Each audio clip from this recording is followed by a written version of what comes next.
हम बतावा तानी जज साहब।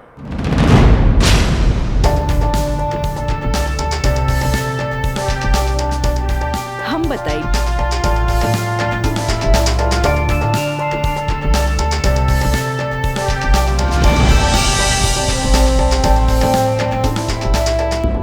मिलॉर्ड, हम चाहे कि ये केस हम खुद लड़ी। ई रहल हमार बार ऑफ अटॉर्नी के रजिस्ट्रेशन।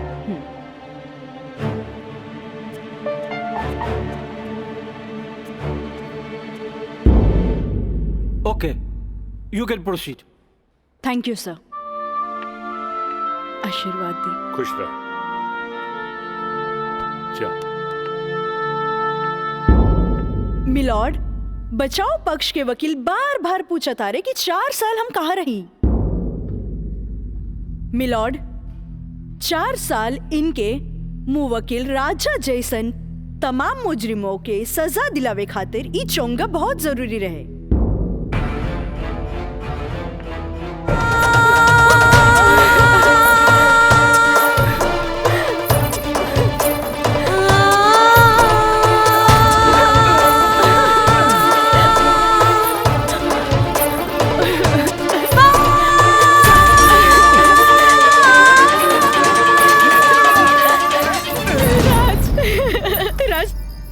चल गए रे हमरा के छोड़ के। ई महंग तो और काजल के बर्बाद करेंगे चाहत रहे।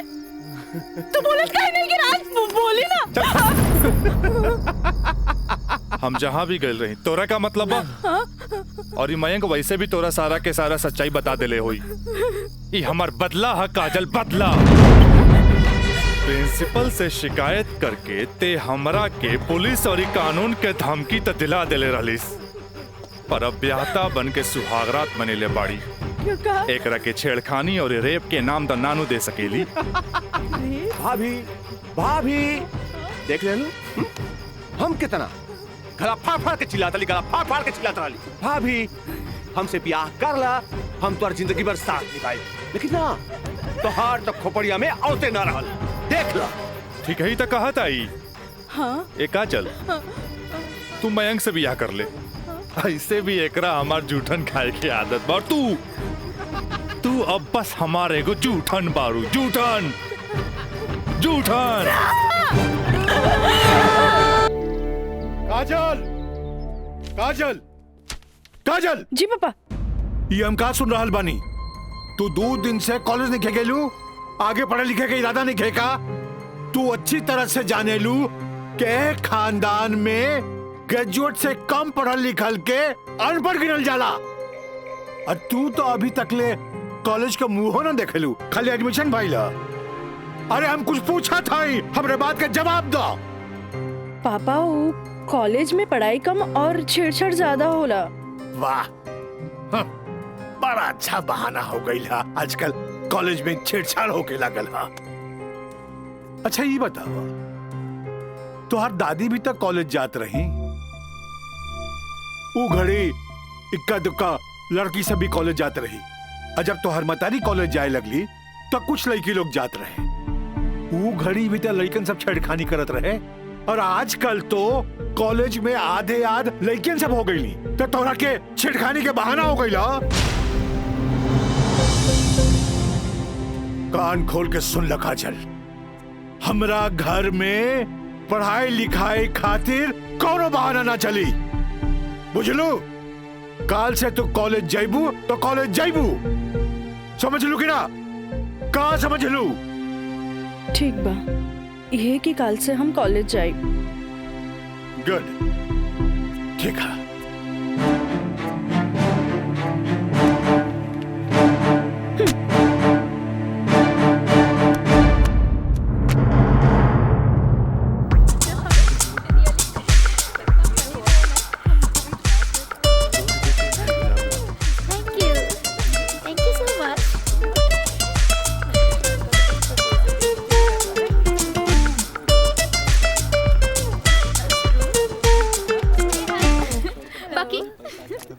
बात है, आज रोज डे के मौका पे पूजा तोहर हाथ में 5 गो गुलाब बा, जेमे की 3 गो पीला और 2 गो लाल बा। एकर मतलब तोहर 3 गो दोस्त और 2 गो प्रेमी है। और हमरा देखा, हमार हाथ में तो एक गो गुलाब है, यानी कि हमरा चाहे वाला भी एक गो है, जेकरा हमहू चाहिए। ओ एकरा के तो देखा, एकरा हाथ में खाली 2 गो गुलाब के फूल है, पीला। हाँ तो ठीक बाना, हमरा के प्यार व्यार के चक्कर में ना रहे के। तू आपन देखा, हाथ में बंडल भर पीला गुलाब, माने कि प्यार ही प्यार बेशुमार। तोहरे के मुबारक हो। कितनो प्यार के बेशुमार करत रहा तो हनी के, बाकी रोज डे के मजा तबे आई जब हमनी के प्यारी प्यारी सहेली काजल आई है। हाँ हाँ, काजल के बगैर तो तेरा रहले ना जाला। सही कहा था। अरे हाउ देखा, काजल तो होते बिया। अरे काजल, उन्हें कहा जाता रू? हमनी कखानी से तोहार यहाँ इंतजार करत रही। तोहार तबीयत तो ठीक बना? तू 2 दिन से कॉलेज ना आइलू? तबीयत की का हुई हमार? हम एकदम ठीक बानी, बस मूड ना रहे, यही से हम कॉलेज ना आई नहीं। अच्छा ई बतावा, आज रोज डे पर एकदम तोर हाथ खाली खाली काहे बा? ना कोनो दोस्त, ना कोनो प्रेमी?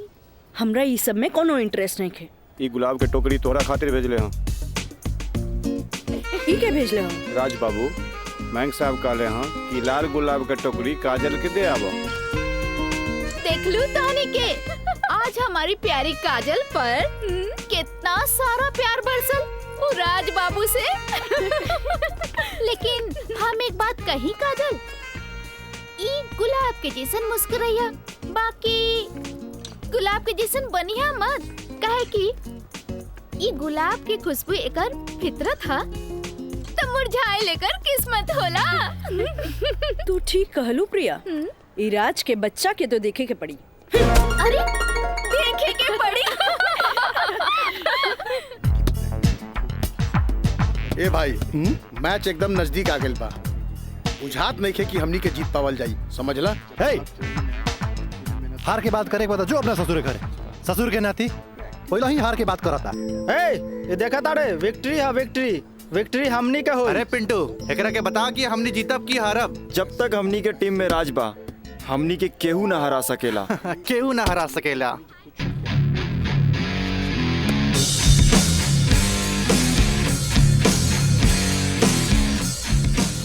मयंक, हाँ राज, जीत केकर होई? जीत तो हार हुई और क्या कर हुई। जीत सिर्फ फुटबॉल में ही ना, प्यार में भी हुई। एक से एक टुकड़ा गुलाब का फूल भिजवा देनी है, लेकिन यार गुलाब बहुत महंगा हो गया। अरे 500 रुपया हमारे पॉकेट से लग गई है। समझ गई नहीं तोर नौटंकी। इले 1000। पीछे से आवत बिया तोहर प्यार और हम चन्नी बाजार। हेलो काजल। हाय, एक सेकंड। चला लोगिन फैन, मैदाने में अब देखल जाई। हाँ हाँ, चला चला। राज, तोहरा हम कैसन लड़की दिखत बानी? शरीफ, अच्छी लड़की। गलत, तोहरा जैसन लड़का खातिर हम एक बहुत ही बदमाश लड़की बानी। अच्छा ई बतावा, टोकरी भर फूल भेजे के का मतलब रहे? मतलब ई की दोस्ती और ई प्यार के फूल है, एकरा मुरझाए मत दिया। ए काजल, अपना दिल में हमेशा दोस्ती और ई प्यार ला जगह बनैले रहिए। ई जन्नत में बनेला, एक एक वो बिखरे मत दिया। रिश्ता जन्नत में बनेला, बिखरे मत दिया। देखा राज, अब तक हम तोहार हर छेड़खानी के नजरअंदाज करत रही, लेकिन अब टोकरी भर गुलाब के फूल भेज के अपन अमेरिकी दोस्त जमावे लगला। तोरा पता नहीं कि हमार बाबूजी कोर्ट में पेशकार बाड़े और उनका वास्ता रात दिन गुंडा मवाली और पुलिस से होत रहेला, और ई भी जानला उ गुस्सेल भी जरूरत से ज्यादा बाड़े। वो तो हम तारा के देखते बुझ गलनी है। वो थोड़ा सा हम तारा प्यार मोहब्बत का दिखा देनी, तू तो हमरा के गुंडा मवाली के लाइने में खड़ा कर देलू। देखा, हमरा ना चाहिए ऐसन प्यार व्यार, जेकरा खातिर हम अपन सहेली के बीच में मजाक बन जाई। बड़ा खिसियाइल बिया, पट्टे वाला तो नइखे बुझात, पर हमरा भी तो उहे के पटावे में मजा आवेला जो ना पटे वाला होखे। पेशकार साहब। अरे मिथिलेश, बैठा बैठा। Thank you. पेशकार साहब, हाईली फाइल अगला हफ्ता के हर केस के तारीख पूरा ब्यौरा के साथ तैयार कर देनी है। वाह वाह, एगो साइंस के स्टूडेंट होके तू सिविल कोर्ट ज्वाइन कैला, हमार फाइलो तैयार कर देला। मिथिलेश, जब से तू यहाँ पर ज्वाइन कैला हमार कुल काम आसान हो गया। एगो बात कही सर, रउआ अखिलेश आ हम मिथिलेश, राउर काम के तो डंका बजिए रहल बा। अब हमरो तो कुछ सेवा करे दी। जानी ले, एमे हमरे फायदा बा। एगो क्लर्क होके हमरा फ्री में पेशकार के अनुभव मिल रहल बा। आज ही फाइल तैयार करे में तो तोहरा पूरा दिन लग गेल होई। चला कोनो बात ना, यहाँ से सीधे घर चले के आ खूब बढ़िया नाश्ता करेंगे। आवा। पेशकार साहब, इहे हमरो कहे के रहे कि आज रउवे साथे घर चलब। अच्छा। असल में काजल के एग्जाम नजदीक बा। हाँ। से उनका खातिर कुछ नोट्स तैयार कर ले बानी, जे दे भी देव। अच्छा अच्छा अच्छा, तो यही से काजल के फोन आए रहे कि आज लिट्टी चोखा बनौले बानी। मिथिलेश बाबू के भी साथे ले आई है। ठीक बा, चला चली।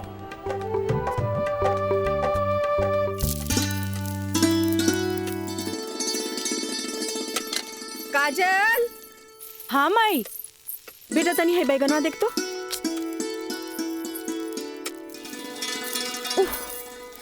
तोर भरता बन जाए ना, तनी दोनों जने के प्लेट में डाल के दिया। ठीक बा माई, तबले हम चाय लेके आवा तनी। ई लिए लिट्टी चोखा।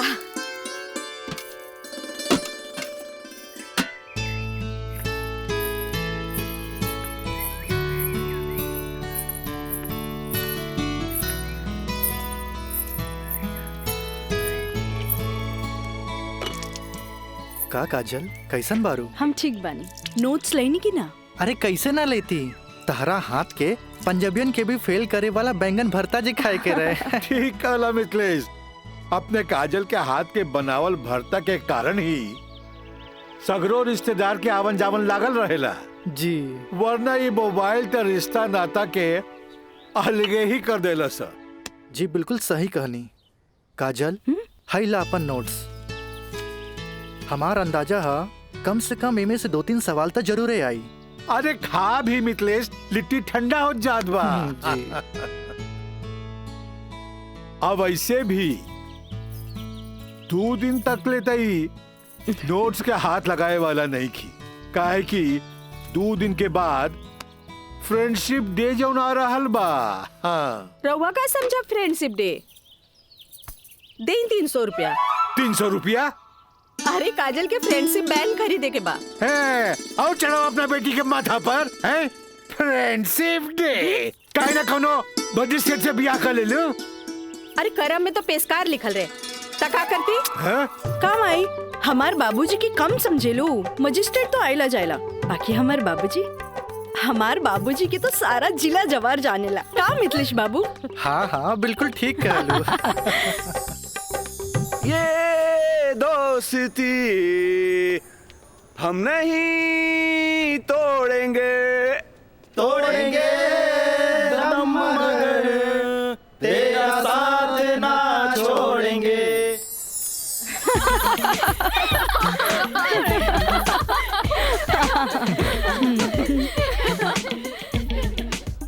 फूल बनके मुस्कुराना भी जिंदगी है, मुस्कुरा के गम भुलाना भी जिंदगी है। क्या बात है। तब मिल मिल के दोस्ती निभाना भी जिंदगी है। अच्छा, हमने के दोस्त तो बरले बानी, बाकी तू कैसन दोस्त की बात कर रहल बाड़ू? ई हमरा समझे में ना आइल। सपना, तू समझ लू का? ना, हमरा तो बिल्कुल ही समझ में ना आई। वही तो। ई का समझी, बाकी हमरा समझ आ गई। कहा तो बता दी। अरे बताओ बताओ। दोस्ती हर चेहरा के मीठ मुस्कान हो खेला, दोस्ती ही सुख दुख के पहचान हो खेला। वाह वाह वाह। अगर रूठ भी जाए कोई दोस्त त दिल पे ना लेवे के, काहे की दोस्ती त सुख दुख के पहचान होला। और हमार मानना बाकी अगर कोई सच्चा दोस्त रूठ जाए तो ओकरा के त मना लेवे के चाहिए। बिल्कुल सही। बाकी हम एक कर जरूरत ना समझी, काहे कि बुरा दोस्त कोयले के समान होकेला। गरम होके तो हाथ जला देवेला और ठंडा होके तो हाथ काला कर देवेला। बड़ा आए दोस्ती समझावे वाला। तू लोग सुना इनके प्रवचन, हम जाते हैं। अरे तरी रुका तो।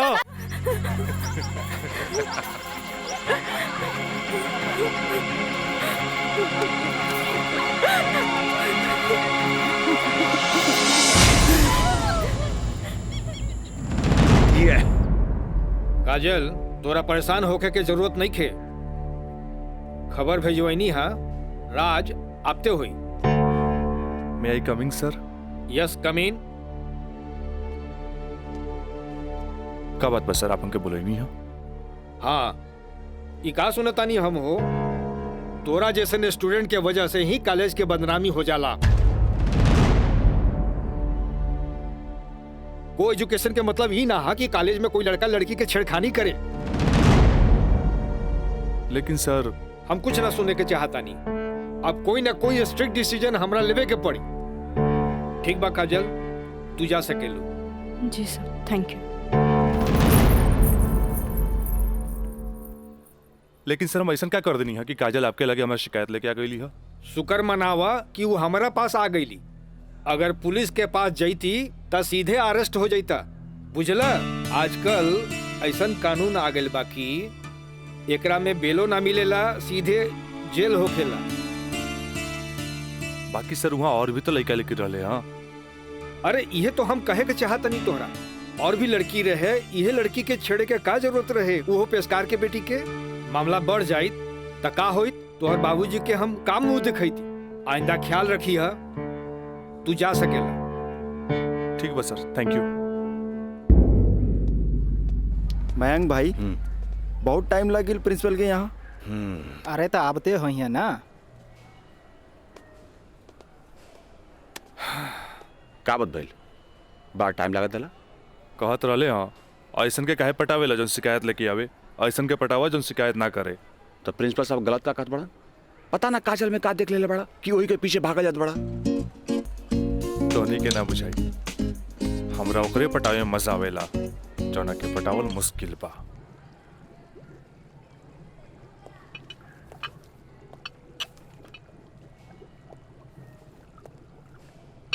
क्या हो रहा है? जी सर। ए पिंकी, हाँ, रिटन एग्जाम तो बढ़िया गए, बाकी लागत कि प्रैक्टिकल तो हमरा ले डूबी। हमरा तो बहुत बढ़िया बा। बस एकरा में से नापे के बा और एमे लिख लेवे के बा। अच्छा बतावा, का करी? इसमें का डाली? एकरा में ई एसिड डाला। ये? हाँ। पक्का? हाँ।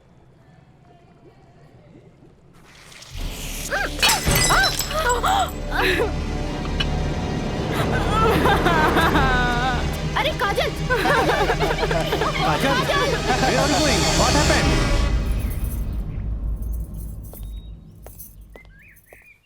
प्रणाम माँ जी। प्रणाम, बैठा। अकेले पेशकार साहब कहाँ रह गइलन? उहे बतावे के बा जे आज उनका कचहरी में देर होखी। अच्छा अच्छा। काजल के आज प्रैक्टिकल के आखिरी एग्जाम रहे, से पूछे के बा कि एग्जाम कैसन गईल। अब देखा, बहले तो ऐली ना, कैसन जाए का जाए कुछ समझ में नहीं आवत। अभी औते हुई ई देखा। अरे का? अरे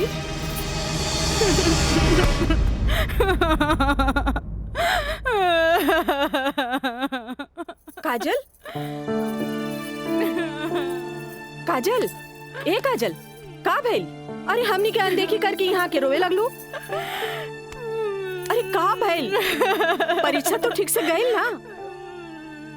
अरे बोल। प्रैक्टिकल खराब हो गए, एन वक्त में टेस्ट बुक टूट गए। हम फेल हो जाए भाई, हम फेल हो जाए। अरे का काजल, तू तो बड़ा जल्दी निराश हो जाली। अब केमिस्ट्री थ्योरी में जहाँ तक हमनी सोचले रहनी, कम से कम तोहरा के 40 मार्क्स तो मिलबे करी। अब प्रैक्टिकल में मार्क्स नहीं हो मिली तब पास होके से के रोकी? बाकी मिथिलेश बाबू, हम तो प्रैक्टिकल में छोड़ के आ गए नहीं। अरे तो का भइल? इन्विजिलेटर 0 ही दिहन ना, इतना हदीर काहे होत बारू? हाँ, एग्जामिनर अगर एकरा के इशू बना ले, अब माइनस मार्किंग करें, तब बे फेल होए के बात हो सकेला। अरे तो रो रो के हलकान भैला से का पास हो जेबू? ई देखा था, जा मुँह धो, भगवान सब ठीक करिए। जा। का ठीक करिए? अरे अब कहा होई कुछ समझ में नहीं क्या, कुछ ना बुझाता हमरा के। माँ जी, अब रहुआ परेशान मत होई, एकर थ्योरी पेपर बहुते बढ़िया गईल हा। अरे तो तुहार गाइडेंस रहे तबे ना। अरे साइंस के स्टूडेंट रही त गाइड कर देनी, एमे का। तो ठीक बा, अब तू ही समझावा ओकरा के। ठीक है।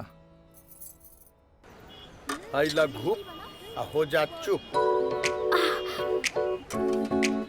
भैया एक सैंडविच लाइए। हाँ हाँ ले।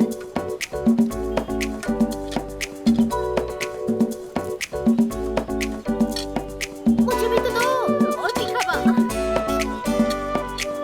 भैया जल्दी से दो ना, मुझे भी। लेकिन छोला थोड़ा ठंडा हो गया है ना? अच्छा बा, ठीक बा। भैया रायदा अब हमरा के चाहिए बस। अरे खाना यार, काहे अभी से एग्जाम में फेल हो गइलू का? हाँ, काहे चिंता में बड़ू हो? हाँ, चिंता ना रही का तोरा नहीं के। Excuse me girls. काजल, तू तो बुझाता कि अभी लेक हमरा से नाराज बाड़ू। अरे नाराज तो हमहू रही तारा से, पर हमरा हमार दादाजी के सिखावल एगो बात याद आ गई। कोई भले ही बोए तोहरा ला काटा, तू बोए ओकरा ला फूल। देखा काजल, तू तो प्रिंसिपल साहब से जाके हमार शिकायत कर देलू, पर हमरा हमार दादाजी के सिखावल उ बात याद आ गई। भाई तो उनकर पोते नू,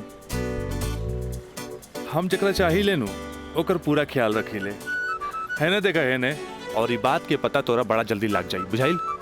गर्ल्स, आप लोग के रिजल्ट आ चुकल बा। अच्छा।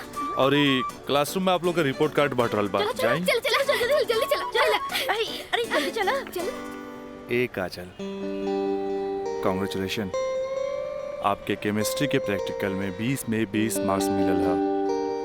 Mister Raj, for your kind information, हम केमिस्ट्री प्रैक्टिकल एग्जाम ही छोड़ देनी है। ऐसे अपन कांग्रेचुलेशन अपने पास रखी। हाँ। Roll number 31। यस सर।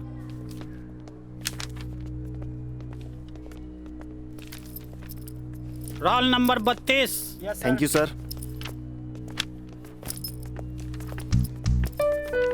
Roll number 33। यस सर। Roll number 34। यस सर। Roll number 35।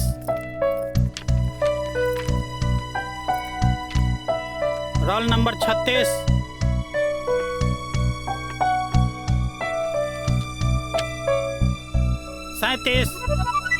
Roll number 38।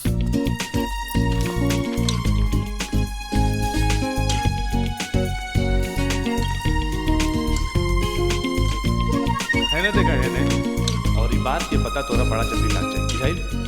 ए पिंकी पूजा, हाँ ई देख ना, हमरा के सच में केमिस्ट्री प्रैक्टिकल में 20 में से 20 मिलल। ई जरूर राज के कारनामा है, काहे कि ये इन्विजिलेटर शर्मा जी ओकर बंगले पे तो ठहरल रहलन। ओह हाय मैं मर जावा। अगर तोहरा जगह पे हम रहती ना, तो राजा के तो रानी बन जाती। जा बन जा। तारा के देख के ना एगो बात याद आ गई। इया कहे धिया धिया, धिया कहे चिया चिया। एक हवा जौन तारा पे जान छिड़केला, और एगो तू हा जौन एकरा के ठेंगा दिखावतिया। अच्छा चला चला, हम तो परीक्षा में पास हो गए नी, ये हमरा खातिर बहुत बड़ा बात बा। पापा देखिए तो बहुत खुश हो जाइए। हाँ चला चला चला।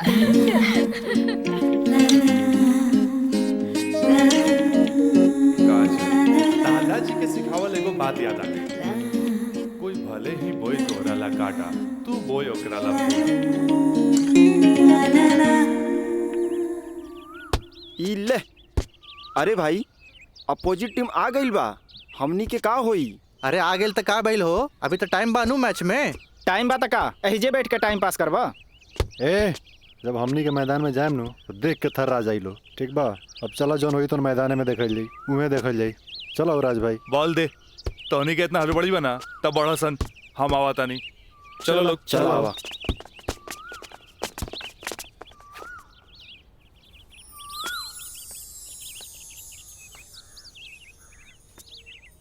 सुनो,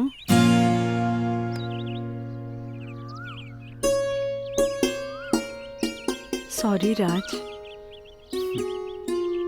हम तोहरा के गलत समझनी। लेकिन तू तो सच में दिल के राजा बाड़ा।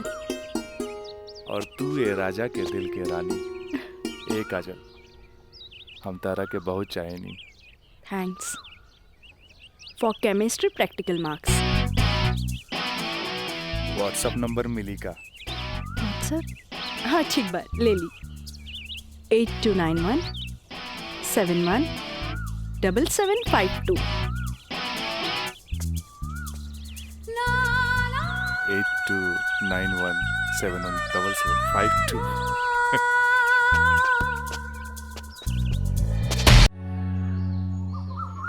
अच्छा ये बताओ यार कि तो हम लोग का प्यार मतलब हाँ प्यार कब से चला था? काजल। बताओ ना। बाय। काजल, हम दोनों एक दूसरा से प्यार करेले, फिर भी तू हमरा से दूरी बना के काहे रहेलू? राज, हम कोनो ऐसन वैसन लड़की ना है। जब तक शादी ना होखे तब तक हमनी की दूरी बनौले रखे के चाहिए। गुड, तहारी ये आदा हमरा के निक लागेला। हेने सुना? हाँ? देखा राज, तू हमार कोनो फायदा ना उठा पाई बा। एक मिनट, हम आओ तो नहीं।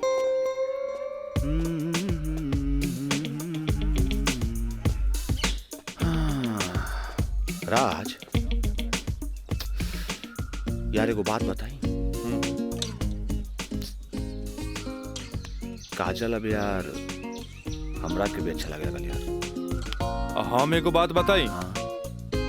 तू हंसुआ के बिया में खुरपी नियन गीत मत गो। वो तोर भाभी लागी। का लागी? भाभी। चल।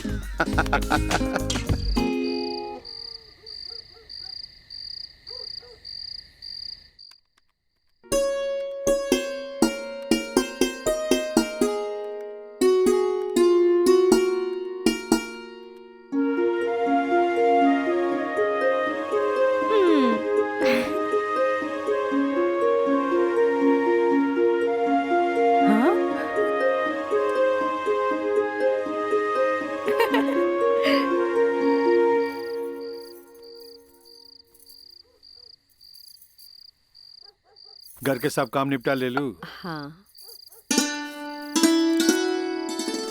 ब्लड प्रेशर के ई लोसर एज खात खात रउआ के सालन बीत गए। अरे एक बेर डॉक्टर से पूछ लेती, कहीं गोलियां तो ना चेंज करे के बा। एकर साइड इफेक्ट भी होला। एक बेर हमार बाबूजी के पैर ऐसे ही सूज गए रहे, जब गोली चेंज भइल तो एकदम ही ठीक हो गइल। तू हमार कितना ख्याल रखेलू। अच्छा ये बतावा, तू अपन थायराइड के गोली खा लू कि ना? अरे कहाँ खाइला, 3 दिन से तो वो खत्म हो गइल बा। का गोली खत्म हो गई? तू हमरा का बतैलू ना कि गोली खत्म हो गई। अरे तू मरबू, तू एक दिन जरूर मरबू। फिर हमरा से ये ना कहिया कि हमार ख्याल ना रख ले। अरे जब मरिए जाए तो कहा बोला। तू का चाहेलू, हम जिए थे जी मर जाएं? हैं? दहाइला, आज के बाद हम हो दवाई ना खाई। और पारा चढ़ गई। हाँ? तलवा के लहर माथा पर चढ़ गई। अरे तलवा के लहर माथा पर ना चढ़ी तो क्या हुई? तू दवाई ना खाइबू तब बिस्तर पकड़बू, फिर घर के चूल्हा चौका घर बाहर के देखी। अरे हमरा तक कचहरी के काम से फुर्सते ना मिलेला, फिर बैठ के तुम्हारी सेवा के करी। अरे के करे कहा था सेवा? मत करब, मरे दे, मत ले बापन कचहरी से छुट्टी। तू तो यही चाहता रू कि समाज हमरा के रनवा बन के फिरत देखत रहे। हे भगवान माफ करी हमरा के। अरे तू हमरा के माफ करा। जाई। अब हमरा कोनो जुगाड़ करे के पड़ी। काजल। हाँ काजलवे के माथा चाटी। काजल, काजल जी का करता रू? पढ़ाई करत रही, वो इंटरनेट से कुछ नोट्स लेत रही। ठीक है काजल, तो क्या हमार के लिए आज से तो हाथ ड्यूटी है कि तू अपना माई के रोज भोरे भोरे थायराइड के गोली देबू। अरे वो तक खुद मरी है और हमने सबके भी मार दी है। कॉलेज जायलू ना? जी बाबूजी, लाइब्रेरी में पढ़ाई खातिर कल संडे है, फिर भी हम जाए। ठीक ना बाबूजी? गुड, वेरी गुड, ऐसा ही पढ़े के चाहिए, तब तरक्की करबो।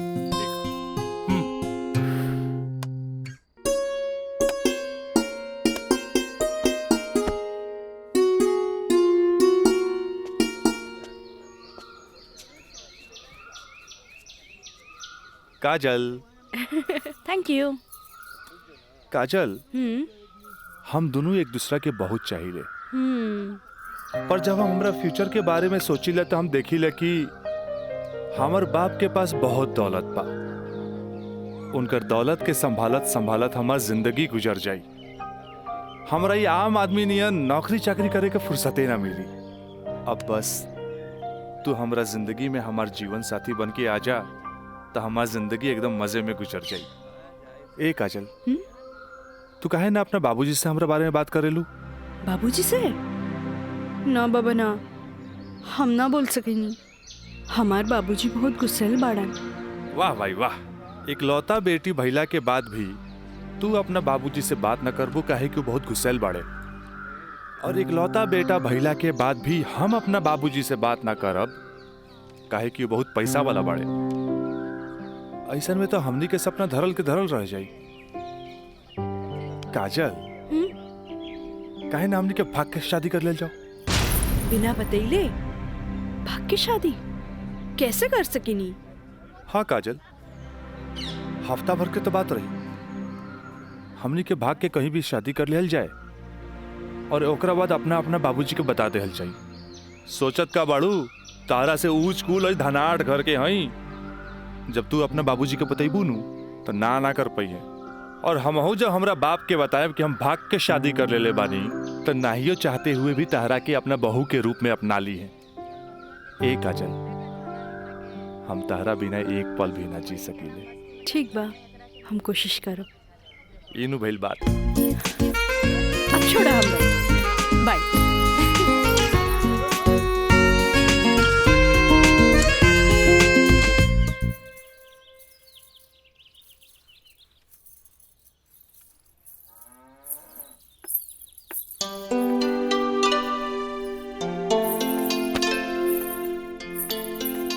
काम आई थोड़ा सा आराम नहीं के होत का? जब देखा काम का सिर्फ काम ही करबू।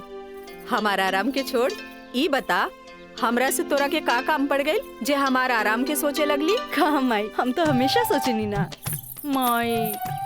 कॉलेज से एक हफ्ता एक्सकर्शन खातिर हमनी के हजारीबाग जाए के बा। हम डैडी से ये बात नहीं के बोल सकत। परमिशन दिला दे ना माई प्लीज। हमरा के मजौवा के समझ ले ली का? हाँ, अरे हमहू ग्रेजुएट बानी। ई होली में तोरा के कौन कॉलेज लेके जाता? वो होली तो मार्च में पड़ी, अभी तो फरवरी चल रहा बा। एक के हफ्ता की तो बात बा माई, प्लीज माई प्लीज। अच्छा, तोर बाबूजी आज ऑफिस नहीं खे गइलन, मिथिलेश के संगे बैठल बाड़े। कौनो शादी में जाए के बा, चल कोशिश करत तानी। थैंक यू भाई, थैंक यू। मिथिलेश, वो कहल जाला ना कि हाकिम के अगाड़ी या घोड़ा के पिछाड़ी ना रहे के चाहिए हैं? मजिस्ट्रेट साहब के इकलौती बेटी के बियाह, यही से हम खुद चलता नहीं तो हम न्योता तोरे हाथे भिजवा देती। अरे रउआ चलती तो उनको भी खुशी होत। हाँ, ए जी। लेकिन हाँ? ई का कहतिया? का कहतिया? अरे कॉलेज टूर पे एक हफ्ता खातिर हजारीबाग जाए चाहतिया। ये एजुकेशनल टूर आके पिकनिक? एजुकेशनल टूर? अच्छा। बोली ना। ये तो निम्मन बात हो सर। स्टूडेंट्स के बाहरी दुनिया देखल उतने जरूरी है जितना विषय के ज्ञान। ठीक है, एजुकेशनल टूर था मैं अलाउ करता नहीं, बाकी नो मटर गस्ते ओनली पढ़ाई। जी पापा। ये बतावा ये सब में कितना खर्चा आई? 2-3 हजार पापा। तू हमारे से 5,000 ले ला, ठीक है? थैंक यू पापा।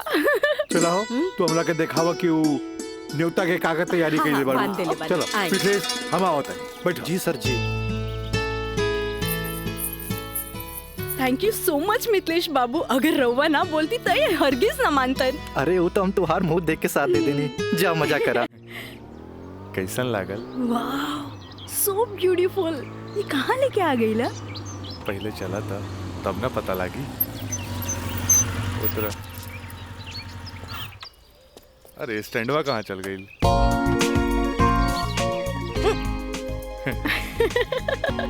बड़ा धांसू सजीले बा। हाँ। चला चली। हाथ तो दा। कहाँ जाए के है? इधर? हाँ इधर। जगह तो बड़ा झकास बा। क्या यार राज, कब से हम तुम्हारा इंतजार करत बनी, इतना लेट कर तू?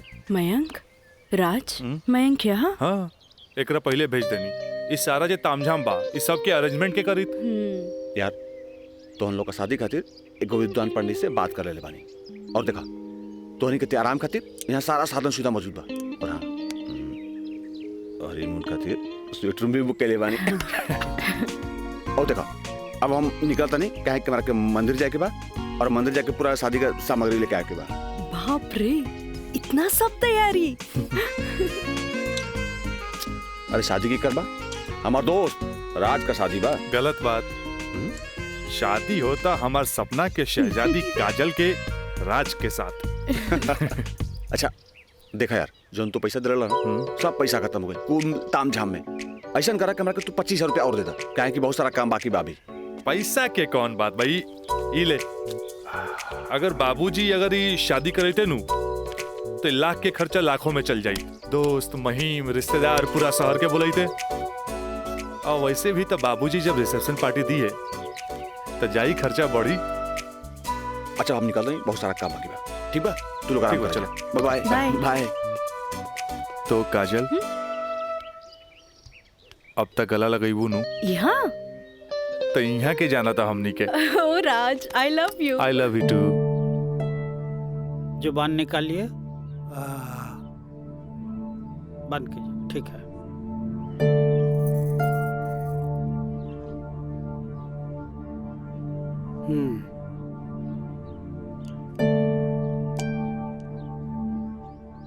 सांस लीजिए और जोर से।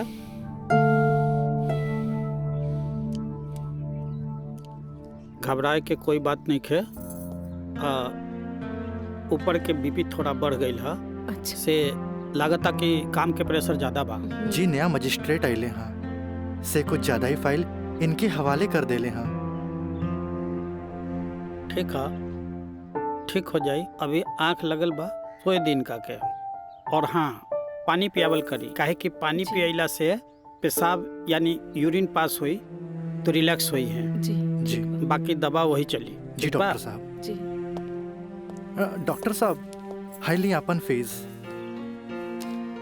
ई का करतानी जे आदमी पेशकारी में हमरा से कहियो फीस ना ले ले उनका से हम फीस ली रह दी। डॉक्टर साहब थैंक यू। प्रणाम डॉक्टर साहब।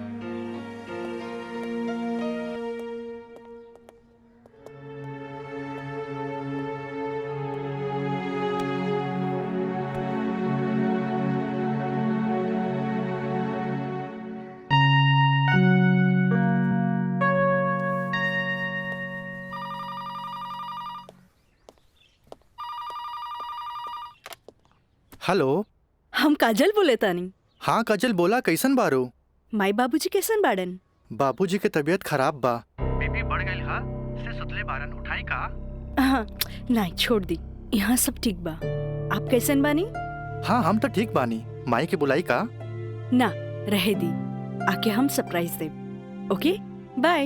ओके बाय। केकर फोन रहे। काजल के। अच्छा वहाँ के ठीक बारी। अच्छा खोज खबर लेत रही।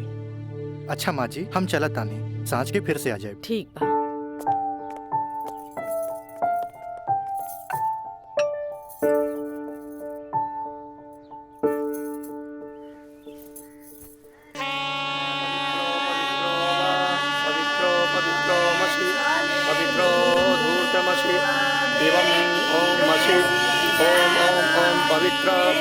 पवित्राः केशवाय माधवाय सर्वेश्वराय अपितु स्वाहा तत्पुरुषाय स्वाहा। ओम नमः स्वदन्ताय सहस्राक्षाय सहस्रपदे पूर्वशे पवित्रमशे सर्व ऊर्ध्वमशे चन्द्रमशे ओमाय ओम ओम ओम ओम शुभाय ओम पवित्रो वा पवित्राय नमः सावित्रे नमः पवित्रे नमः तत्पुरुषाय सर्वेश्वराय नमो नमः। ऊर्ध्वमशे पवित्रमशे सर्वमशे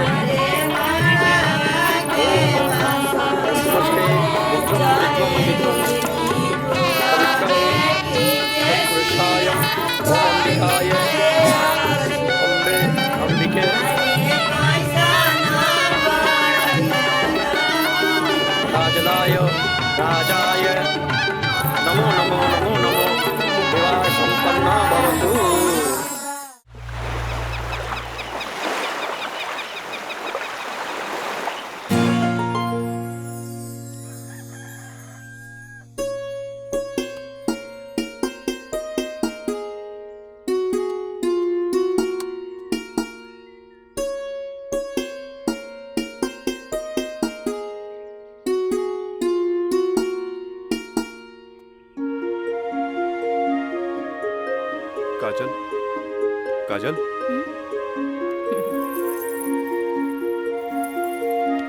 गुड मॉर्निंग। Good morning. उठे के मन तो हमरो ना करत रहे, पर खाली सुतल रहला से जिंदगी ना नु चली। चाय ले लो, गर्मा गर्म चाय। मयंक अपने हाथ से बनेले बन। ए ओ कुछ ना, सिर्फ भाभी खातिर और ई गर्मा गर्म चाय। काजल इस शादी ब्याह में कुछ ज्यादा खर्चा हो गई। हमरा घरे जाए के पड़ी। वो कहा कि अपने बाप से कुछ पैसा भी ले ले और उनका के इस शादी ब्याह के बारे में बता के पटा भी ले। आखिर तेहरा के ले जाके उनका आशीर्वाद भी तो दिलावे के बा। लेकिन तबले हम कहाँ रहब? अरे यहाँ रहबू, तहारी देवर बानू मयंक। हाँ? का मयंक भाभी के ख्याल रखबे ना? बिल्कुल बिल्कुल ख्याल रखब। ये ले पैसा। अरे और वाह। यहाँ के सब बिल उल चुका दिए। बिल्कुल भाभी, टेंशन ले लगा, कोनो जरूरत नहीं के। हम बगल वाला कमरा में बाड़ी। और हाँ, तू चाय पी के फटाफट फ्रेश हो जा और जो खाए पिए गई ऑर्डर दे दिया। ठीक ठीक बा। और हम रात के छोड़ के यूं आवता नहीं। तू चल, हम आवता नहीं। चल। ए काजल, अरे हैने आवा। कल साझे लिख के तो बात बा, हम यूं गई नहीं यूं आई नहीं। और वैसे भी अब तहरा बिना हमार मन कहा लागी। अब जाई भी और जल्दी आई। ठीक बा।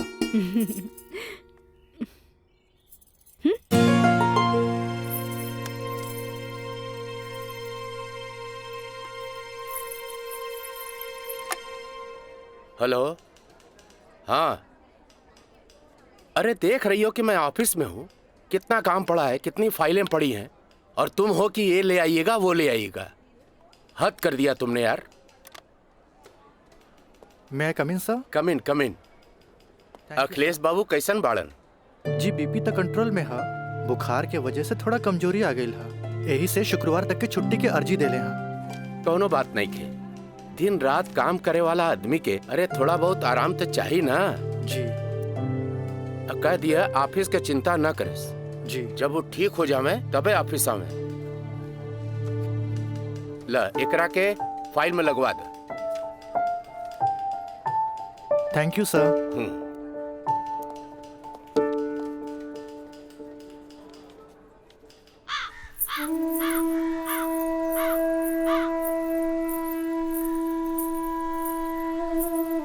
अरे भाभी आइए बेटी। भाभी क्या बात बा, बड़ा परेशान लागत बानी? हम राज के फोन लगा लगा के थक गए नहीं। कभी डेड टोन मिले था तो कभी आउट ऑफ कवरेज एरिया। तोरा पास उनकर कोनो लैंडलाइन नंबर बा? ना भाभी, और हम उनका दूर नंबर पे फोन लगा के थाक के हार के बैठ गई। हैरानी की बात तो ये बाकी कि गईला के बाद ना कोनो खबर, ना कोनो कॉल, ना कोनो मैसेज। भाभी तू टेंशन मत ले, हम अपने को दोस्त के भेजले बानी और जैसे ही खबर मिला था सबसे पहले हम तोरा के बताई। ठीक बा, हम अपन कमरे में बानी। अरे भाभी घबराए कोनो बात नहीं की, हम बानी ना।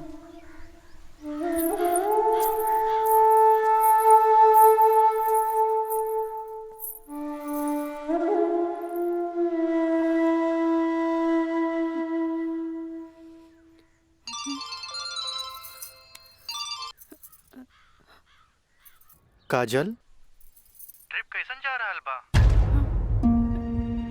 ट्रिप ठीक बा। का बात बा, तोहार आवाज में खनक नहीं खे? नहीं, ऐसा कोनो बात नहीं खे। हमार मतलब सब ठीक बा।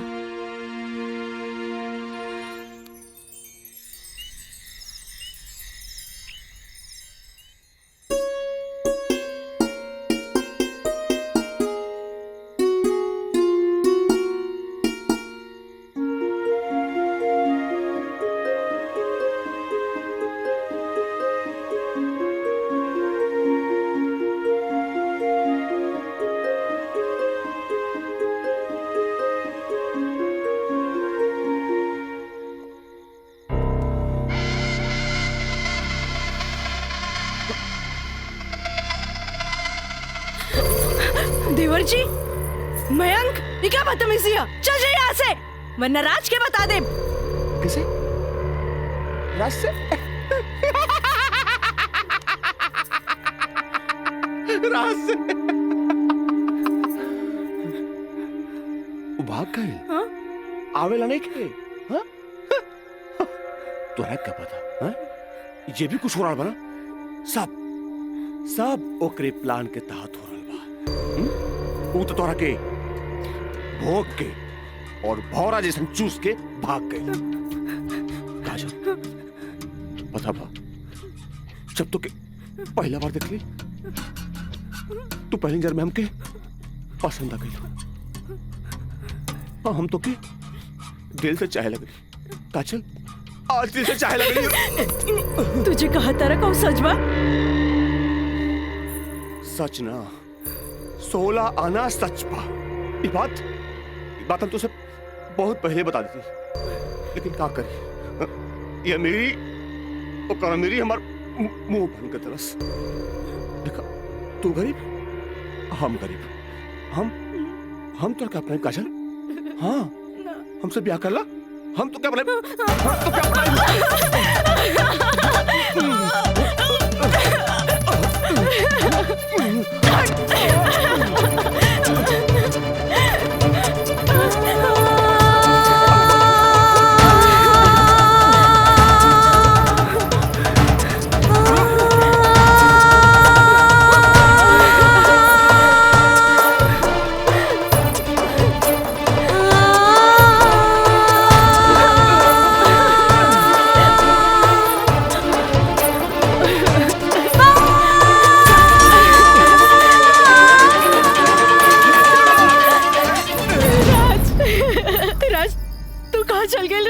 छोड़ के महंग तो और काजल के बर्बाद करेंगे चाहत रहे। तू बोलत काहे नहीं कि राज बोली ना। हम जहाँ भी गए रही तोरा का मतलब बा और ये मयंक वैसे भी तोरा सारा के सारा सच्चाई बता देले होई। ये हमार बदला है काजल, बदला। प्रिंसिपल से शिकायत करके ते हमरा के पुलिस और कानून के धमकी त दिला देले रहलिस, पर अब ब्याहता बन के सुहागरात मनेले बाड़ी। एकरा के छेड़खानी और रेप के नाम तो नानू दे सकेली। भाभी देख ले हम कितना गला फाड़ फाड़ के चिल्लाता ली, गला फाड़ फाड़ के चिल्लाता ली। भाभी हमसे ब्याह कर ला, हम तो जिंदगी भर साथ निभाए, लेकिन ना तो हार तो खोपड़िया में औते ना रहल। देख ला ठीक है तो कहत आई। हाँ एका चल तू मयंक से ब्याह कर ले, ऐसे भी एकरा हमार जूठन खाए की आदत बा। तू अब बस हमारे को जूठन बारू, जूठन जूठन।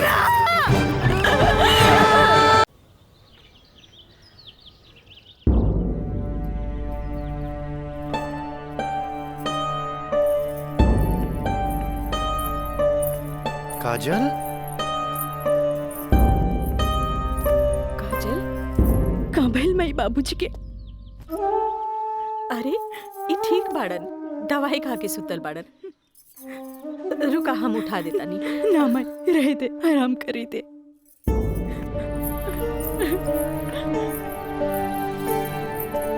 काजल का भइल सर? सर का भइल?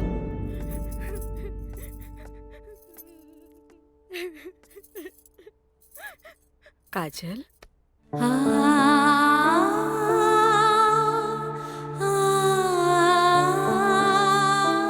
अरे इतना रोवे के कोनो जरूरत नहीं है मेरी। तोर बाबूजी ठीक बाड़न। अरे वो तो बुखार के कारण ब्लड प्रेशर बढ़ गई रहे। इतना परेशान मत हो, इतना परेशान मत हो। माई हमरा से बहुत बड़का गलती हो गई। हम एक्सकर्शन में ना गए रहे,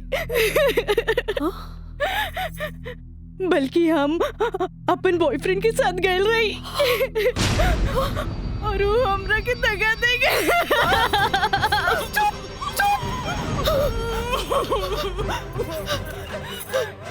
सच सच बता, सच सच बता का भाई तू ठीक तो बाड़ी ना? तू ठीक तो बाड़ी ना? हम ठीक तो ना बानी माई। माई तू हमरा के एक वचन दे कि तू हमरा से दोबारा कुछ ना पूछबे। जो भाई बहुत गलत भाई, बाकी हम अपने आप के ठीक कर ले माई, अपने आप। काजल,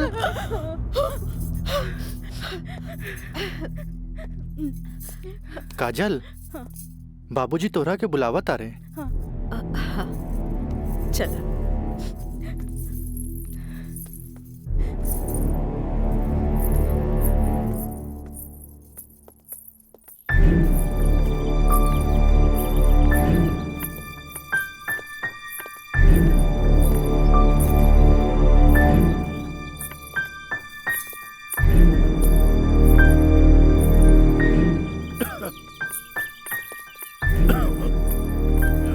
प्रणाम बाबूजी। अब तबीयत कैसन बा? आ गइलू बेटा? ठीक है बा। तू बतावा तो ट्रिप कैसन रहा और अब आगे पढ़े के का प्लान बा बेटा?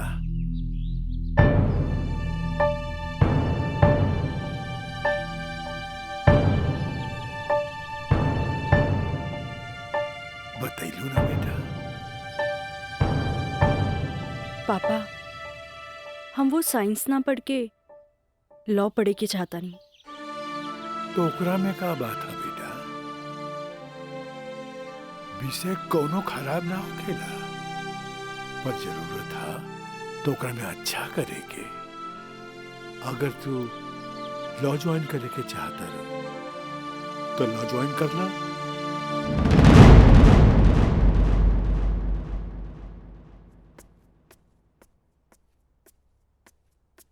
का काजल बेटिया, तबीयत ठीक बानू? क्लास कब के खत्म हो गई? तू बैठल वारू, बंद करे के रहे। हाँ काका, रूम लॉक कर दी। हम तो बस ऐसे ही बैठ गए रही। अच्छा।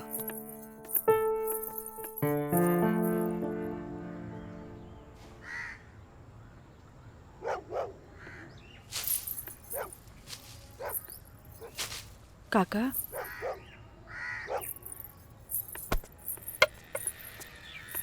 अरे बिटिया, तू फेर आ गेलू?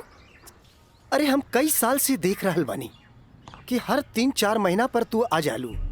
पर बिटिया, राजा तोहरा से नइखे मिले चाहता। वो बड़ लोग हवन, उनकर जिंदगी में तारा जैसी लड़की की कीमत चाय के कुर्बा के बराबर हा, जे पी के फेंक देवलन। काका, तोहरा का लागता कि हमें को फेकल कुर्बा है? नहीं बिटिया नहीं, ऐसन बात नहीं के।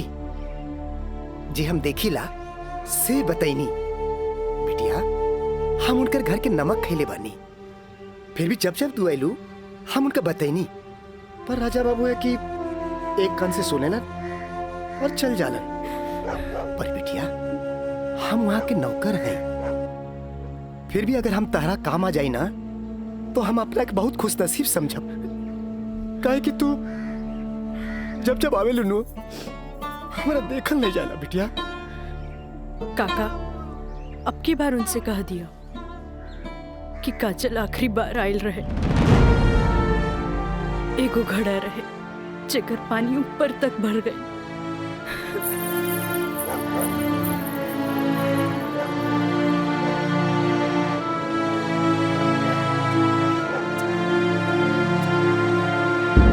मैडम जी, ये कुछ बिल है, कारपेंटर बिल है, ये टेलीफोन बिल है और ये लाइट बिल है और कुछ वगैरह वगैरह काफी बिल है, आप देख लीजिए। माँ, ये मैनेजर साहब तारा के महीना भर के बिल और खर्चा के हिसाब दे देले। अब तू उठबू, उठ के जईबू, अलमीरा खोलबू, चेक निकलबू, फेन आके बैठबू, तब साइन करबू। हमरा माई के कितना काम करे के पड़ी। यही ला हम सोचने की काहे ना चेकबुक वाले के हम ही आ जाई। नीमन कैला।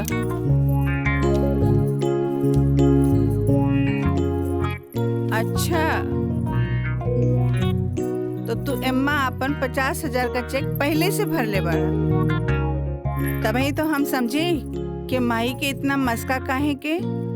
माई, अब तू ही बताओ कि इतना अमीर बाप के लड़का हई तो दोस्त महीन के टाइम टू टाइम पे पार्टी तो देहे के न पड़ी। ना देव तो हमरा बाप के ना कट जाए की ना। का मैनेजर साहब? बिल्कुल राजा बाबू। जी।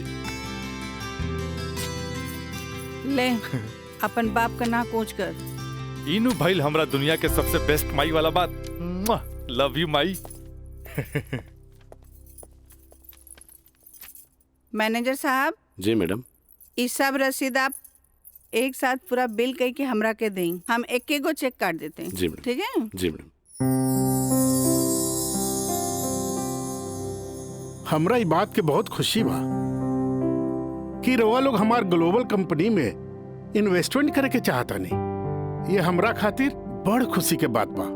बाकी हमरा भी कुछ देखे के चाहिए ना कि हम दिन दुगना रात चौगुना करके रवा लोग के पैसा लौटा दे ताकि मार्केट में हमार साख बनल रहे। Of course. Excuse me gentleman. बाबूजी। हाँ। आप हमरा से वादा कैले रहनी कि आप हमरा नया कार किन के देब। अब हम खटारा हम ना चलाएं, बुझाइल नु? I want new car, okay?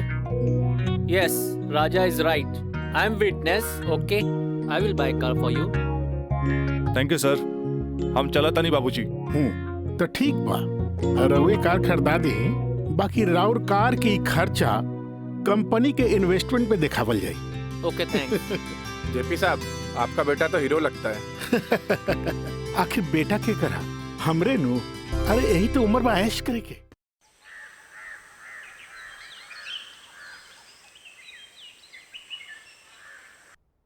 काजल जी। तारा के देख के हमें 4 साल पहले का काजल याद आवतिया। याद है तारा के? मिथिलेश के साथ डरत डरत तू हमरे चेम्बर में आ ललो लॉ कॉलेज में एडमिशन खातिर हैं? ई कानून के पढ़ाई कैसे एगो लड़की के बहादुर और समझदार बना देवेला। काजल हम चाहता नहीं कि पहला केस तू खुद अपने लड़ा, कैसन रहे? लेकिन सर। तू घबरा मत, हम तारा बारे में केहू से कुछो न कहनी है।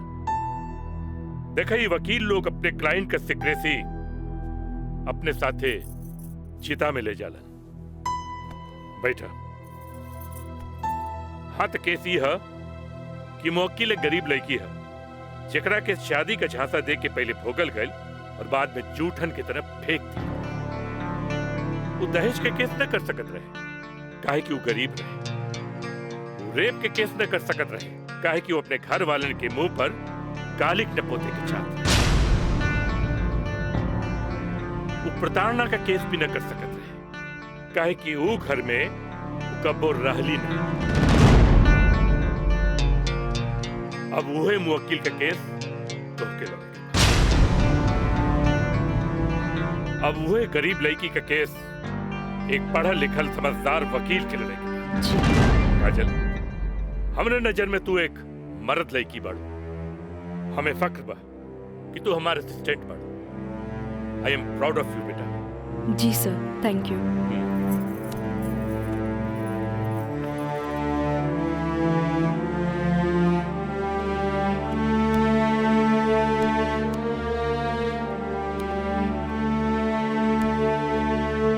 बाबूजी, लड़की हर मोड़ पे डरत रहेली। अकेले होके तो सुनसान से डर, भीड़ में होके तो लोगन के डर, जब हवा उड़े तो दुपट्टा उड़े के डर,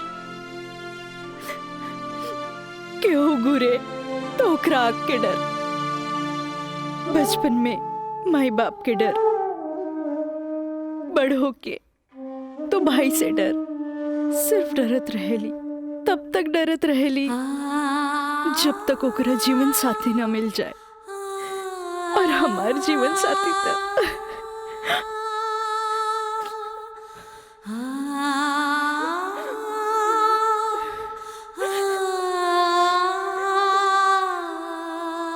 बाबूजी,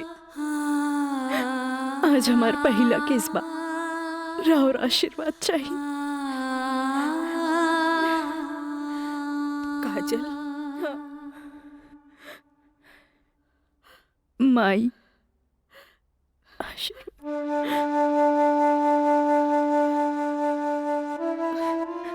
तोरा के वचन तो हम दे चुकल बानी, कुछ ना पूछेंगे। बाकी जौन काम में तू लगल बाड़, हमारा आशीर्वाद बा तोरा के कामयाबी हासिल हो। चल।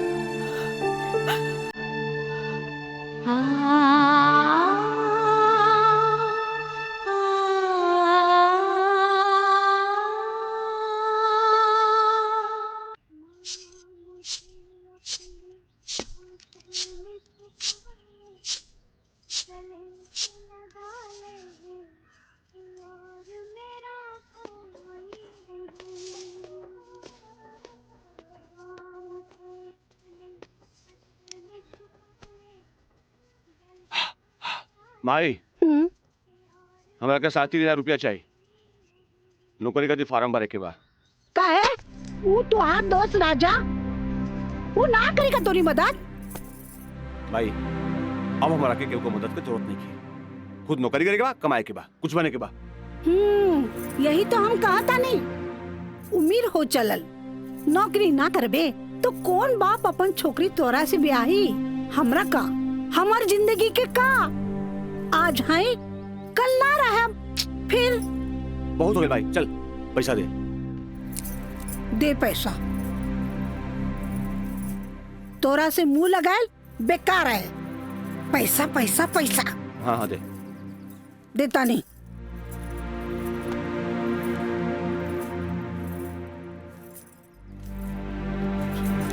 कितना? हम गिन ले ली। दे 500 और दे। ना नहीं 500 और दे। का है 3,500 चाहिए। देनी ना। चल अब ठीक काहे मांगता रे? चल जा पैसा चाहिए। एक बात कही, तू दुनिया का सबसे अच्छा माई है।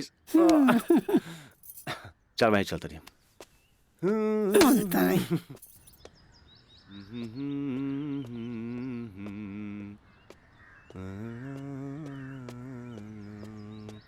मयंक काजल तू इतना दिन बाद यहाँ? हमरा तोरा से कुछ बात करे के बा। चलो कर बेटा। यहाँ ना चलो कॉफी डे में बैठल जाए। Coffee day? अरे सोचा मत, हम पियाई कॉफी तोरा। चल ठीक। चलो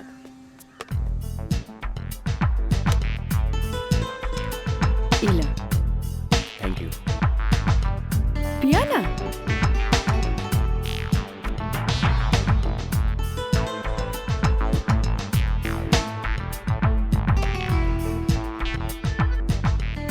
काजल आज तोरा के यहाँ देख के बहुत अच्छा लगा था। और एक बार बताई, पिछले 4 साल में कौनो ऐसा दिन ना गुजरल, कौनो ऐसा पल ना गुजरल जिसमें तुके याद ना कैलो का। अच्छा कुछ छोड़ा, ये बताओ कि आज हमार कैसे याद है? पहले हम अपन अतीत से लड़त रही, लेकिन अब हमरा लागता कि हमें सेटल हो जाए के चाहिए। बाकी तो ही बा कि के अपना ही हमरा के। अगर तुके प्रॉब्लम ना होके तो हम तोहरा के अपनाए। लेकिन हम गरीब हैं। अरे तो हम कौन अमीर बानी?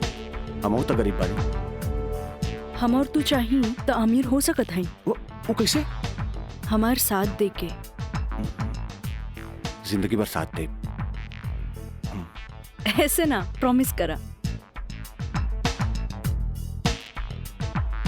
प्रॉमिस। चला। चला। हाँ।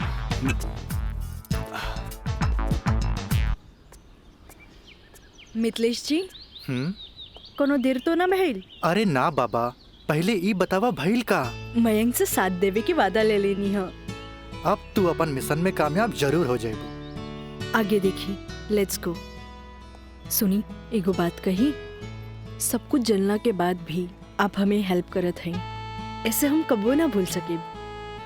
पहले तो ना, पर अब सोचे लगनी है कि जिंदगी के हर लम्हा में आपके जरूरत पड़ी। चल आप चली, तोरा घरे छोड़ दी।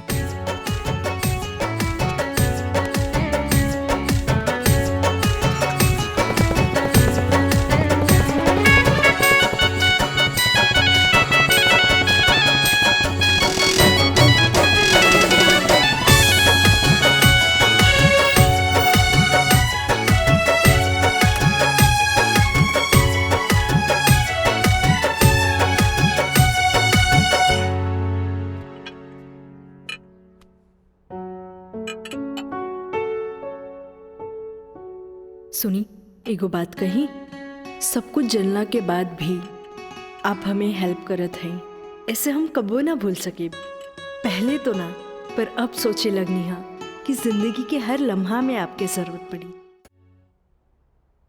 खाना लगा दी? ना भोला, आज तक ऐसा ही पेट भरल है। आज ना खाई बपने? ना। ठीक बा।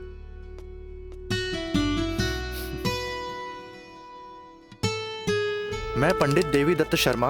का कहनी है? देवी दत्त शर्मा।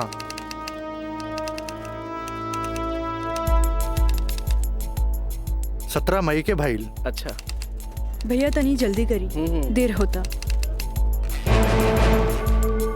दी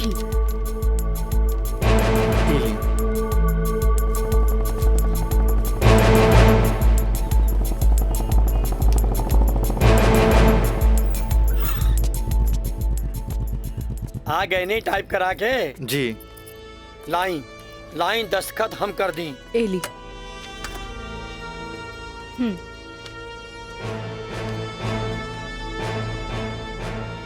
जय गणेश। ई कामता हो गई। अब बैंक के दस्तखत लेवे के पड़ी। वो आप हमरा भी छोड़ दी, वो हम ले ले। ठीक है।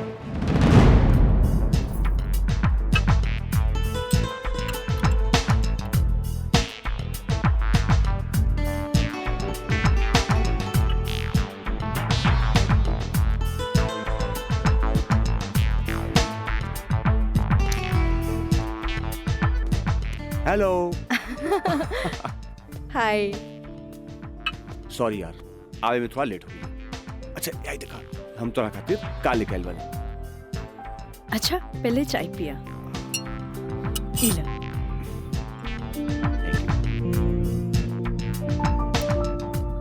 अंगूठी सोना के? हाँ। वो है इतना हल्का?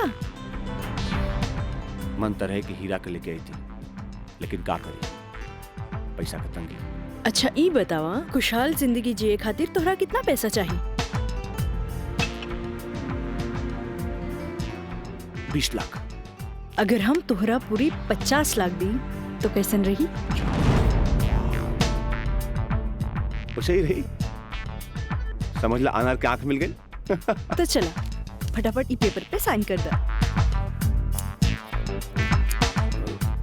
अरे पढ़ा मत, यही से हमनी करोड़पति बन जाए। हाँ, हाँ ल। ठीक है।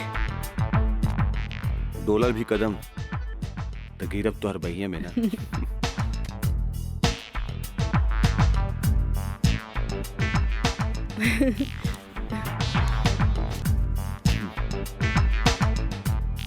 आज से हमनी का नया जिंदगी का शुरुआत। रोमांटिक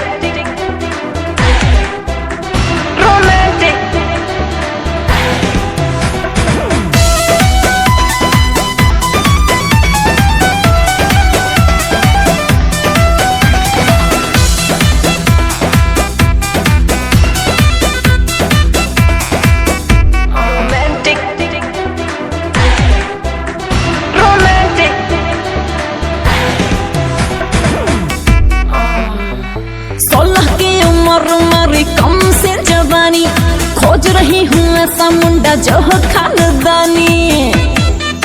हाँ 16 की उम्र मेरी कम से जवानी, खोज रही हूँ ऐसा मुंडा जो हो खानदानी। इंग्लिश नहीं चलेगा, ना चलेगा हॉटी, तो कैसा चलेगा? रोमांटिक रोमांटिक रोमांटिक रोमांटिक मर्द से करूंगी मैं शादी, तभी तो साले साले बढ़ेगा आबादी। रोमांटिक मर्द से करूंगी मैं शादी।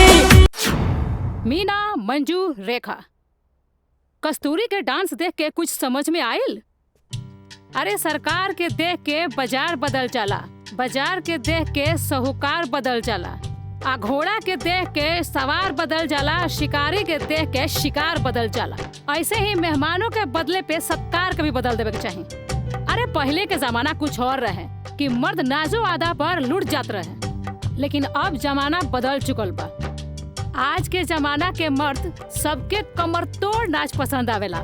जितने कमर हिलेबू और सीना झटकेबू, मर्द उतने जल्द तोहार दीवाना हो जाए। दिखाओ करके। अरे ऐसे ना, ये देखो। कस्तूरी बाई, कस्तूरी बाई। चाहे नसीब, चाहे नसीब। तक लिया। बहुत दिन बाद तशरीफ लेनी राजा बाबू। भला ऐसे भी केहू केकरो भूल जाला। आए बैठ।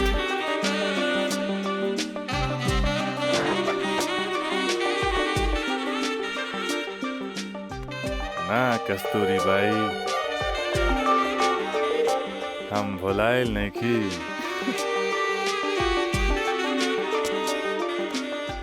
वो तो बस हमार शादी होके वाला बा। ओकरे तैयारी खातिर हम अपना माई के संगे खरीदारी में बिजी रही। फुर्सत पाते तहरा लगे आ गई नहीं।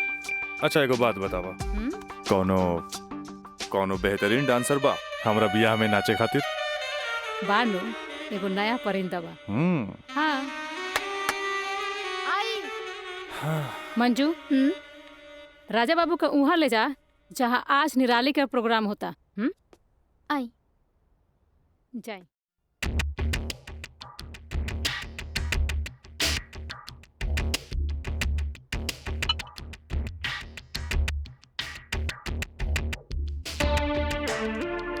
कस्तूरी, तहार निराली हमरा बहुत पसंद आई। पसंद तो आ गल राजा बाबू, लेकिन ओकर रेट तनिक कड़क बा। पूरा 5 लाख लेतिया। लाख 2 लाख तो हम तहरा पे ऐसे ही उड़ा दिला। तब 5 लाख कौन बड़का चीज बा? ओकरा से कह दिया हमार बियाह में अगर उ कमर तोड़ नाच करी ना, हम ओकरा सोना ना जराओ हीरा के अंगूठी देव, उहो अपना तरफ से। और बाकी के रिश्तेदार जे ओकरा पैसा दी हैं वो अलग बात। एक कस्तूरी, हीरा के अंगूठी केहू ऐसे ही ना देवेला। अच्छा, तो ऊ रवा दिलो दिमाग में इतना घुस गल बिया। अच्छा एगो काम कर, तनी हेने लावा, हमरे तरफ से ई ला। हाँ डैडी, का बात बा? तू जहाँ बड़ा जल्दी से चल आवा। ठीक बा, हम अभी आवतानी। बड़ा कमजोर बराउर ना मुराद इश्क, ऐसे उतारा के जाम लहले बगल चल देनी। हाँ कस्तूरी भाई, डैडी के कुछ जरूरी काम आ गइल बा, से जाए के पड़ी। ठीक बा, अब डैडी के फोन आइल ह तेमे हम का बोली। चला तनी, बाय।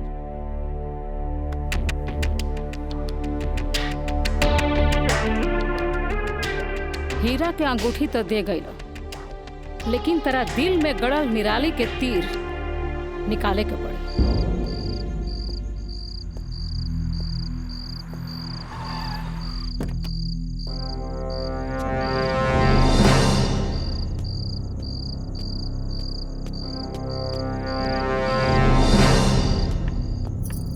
क्या बात बा डैडी, इतना अर्जेंट में क्या बोले नहीं हमरा के? राजा, हाई हम का देखा तानी? कौन लेखी बिया काजल? अपना मुंह में करखा लगावे खातिर ओकरा से बियाह कर लेला और फिर ओकरा वही छोड़ के भागीला। अब वो अपना हक मांगतिया। बाबूजी, हम ऐसा कौनो लड़की के नहीं जानत। ए माई माई माई, देखा था इसको कैसे झूठा इल्जाम लगाता है हमरा ऊपर ही। राउर का दिमाग खराब हो गई बा। अरे जे हमरे लड़किया के ऊपर लांछन लगावत बानी। हमार दिमाग नहीं के खराब भाई, हाई देखा हाई कोर्ट से नोटिस आइल बा। भगवाने बचावा सी घर के, लागत कि जगदम्बिका पाल के नाक कटिए के रही। केस नंबर 5078, काजल सिन्हा वल्द स्वर्गीय अखिलेश प्रसाद सिन्हा व राजा सिंह वल्द जगदम्बिका सिंह।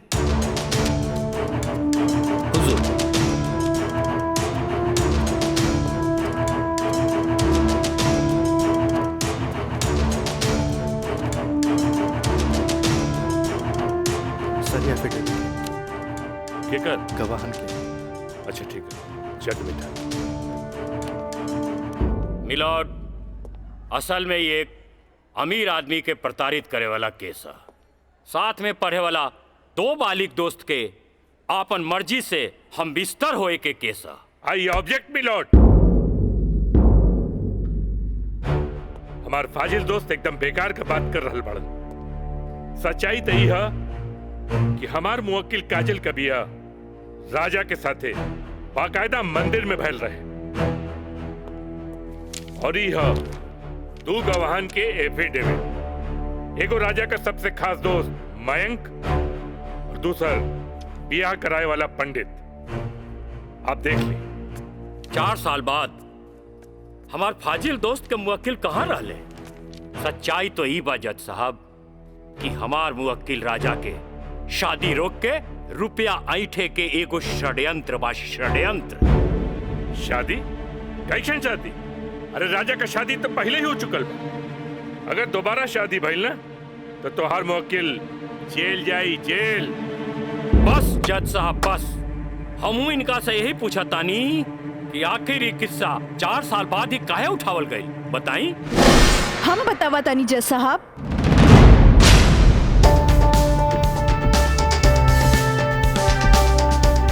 हम बताई।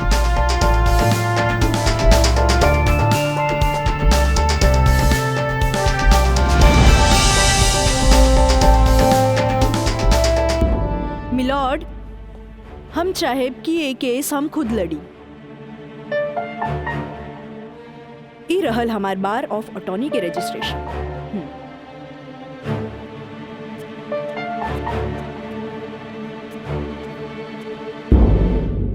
ओके, you can proceed. Thank you sir. आशीर्वाद दी। खुश रह। जा। मिलॉर्ड, बचाव पक्ष के वकील बार बार पूछा तारे कि 4 साल हम कहाँ रही। मिलॉर्ड, 4 साल इनके मुवक्किल राजा जैसन तमाम मुजरिमों के सजा दिलावे खातिर ई चोंगा बहुत जरूरी रहे।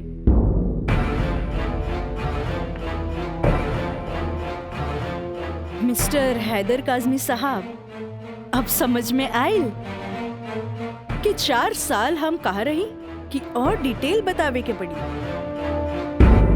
तो मिलॉर्ड, हम केस के स्टडी खातिर हमरा के कुछ समय चाहिए। हाँ, कोर्ट इंस्ट्रक्ट करती है कि राजा की शादी रोक दी जाए जब तक कोर्ट का फैसला ना हो जाए। बचाव पक्ष के वकील की रिक्वेस्ट पर यह कोर्ट मुअत्तिल की जाती है।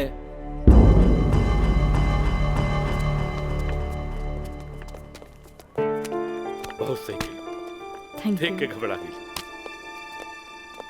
तुरंत चल गई। बहुत अच्छा। ए वकील साहब, कोर्ट से समय काहे ले लेनी हो? तका करती तू हमरा के बतेबो ना कैला कि लड़की खुद वकील बिया। अरे तय से आपके का फर्क पड़ी? तू का समझबा कि हमरा का फर्क पड़ी? वो लड़की के आईपीसी आदि कानून के सब धारा मालूम हुई। एक खातिर हमरा के जीरा में सावधानी बरते के पड़ी। खैर तू चिंता ना कर, अब अगला तारीख लेवे दा हमरा के। वकील साहब, अगला तारीख रहुआ जल्द से जल्द ले लिहल जाओ और रहुआ पैसा के चिंता एकदम न करब। हम पैसा के चिंता ना करब, अगला तारीख जल्दी ले हम। चलो चलो बाबूजी, चलो चलो।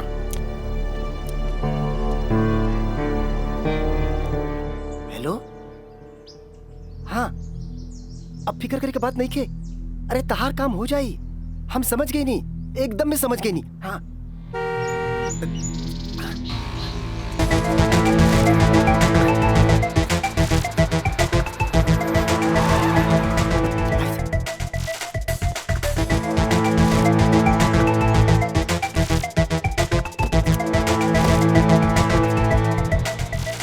हटा ना, ये पाइप पे कर दिया। रखा था नहीं। हाँ,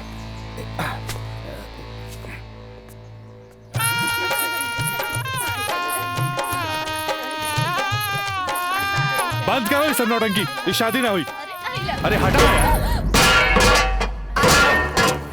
सब, हटा। अरे ऐसे ना शुभ बात काहे करे तारा? हम सही कहा था नहीं भाई, अभी भी आना हुई। अरे अरे ही का? अरे तो हर दिमाग खराब हो गई लड़का। बियाह करे से पहले हमरा से पूछ ले रहा का? हाय, का जरूरत है ऐसा बियाह करे के? का करती? वैसे ना मानत रहे तम कानून से बचे के खातिर बियाह के नौटंकी कर देनी। जाके ओकरा बुला करके घर लिया बा। अरे बाबूजी, अगर ऐसा ला के खड़ा कहीं नू तो ऐसा कितना पतों से तारी घर भर जाई बुझाइल। तो फिर का करबा तू? अब हम देखे हमरा का करे के बा।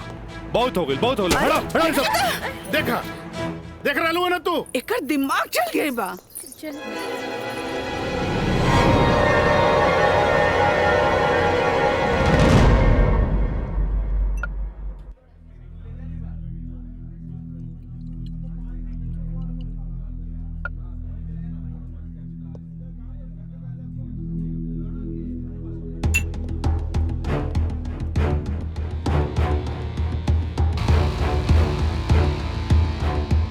बोलो राज, का बात बा? पहले पेक तो पी। बहुत दिन का बाद मिलल बा।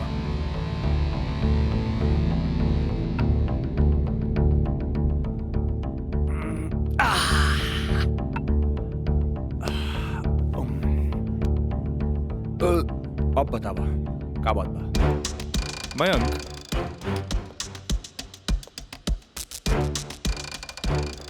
भाई तोरा अपन बयान बदले के पड़ी। एफिडेविट के बाद भी? दोस्ती खातिर।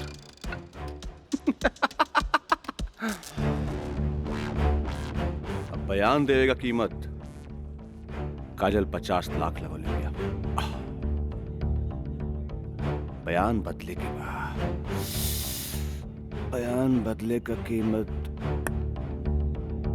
1 करोड़। 1 करोड़? यस, 1 करोड़। कहे से कि हमरा काजल से ब्याह करके सेटल भी होके के बाद, और हम तोरा जैसा अमीर त नहीं की। और हाँ, अगर डीलिंग मंजूर होके तो तारीख से पहले आ जाइए। अच्छा, हम चलत नहीं।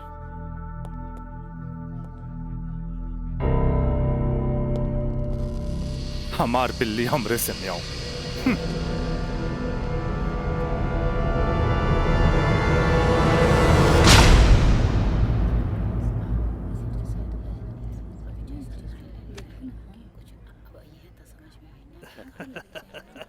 आज हम ही जीतब।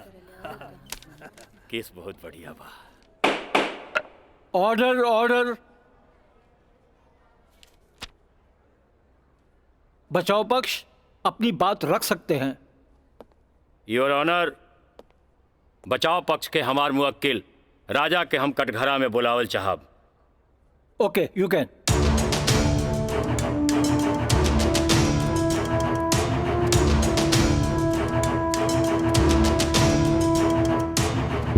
हम गीता पे हाथ रख के कसम खाता नहीं, जे भी कहब सच कहब, सच के सिवा कुछ न कहब। हाँ तो मिस्टर राजा, आप अपन बचाव में का कहल चाहते नहीं? जज साहब, हम ये बात माना तानी कि हम और ये काजल कॉलेज के दिन से एक दूसरा के चाहता नहीं। अपना अपना मर्जी से हम दोनों भाग के शादी भी मंदिर में कर लेनी। होटल के बिल और ही शादी के खर्चा कुछ ज्यादा हो गए रहे, यही से हमरा घर वापस आए के पड़ल। पर जज साहब, हमार इरादा बिल्कुल नेक रहे।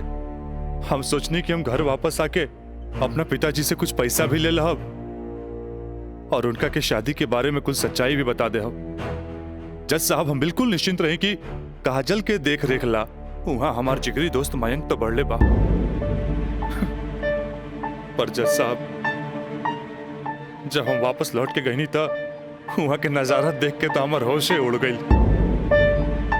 जज साहब, हमार नई नवेली दुल्हन काजल हमारा जिगरी दोस्त मयंक के बहिया में गलबहिया खेलत रहे।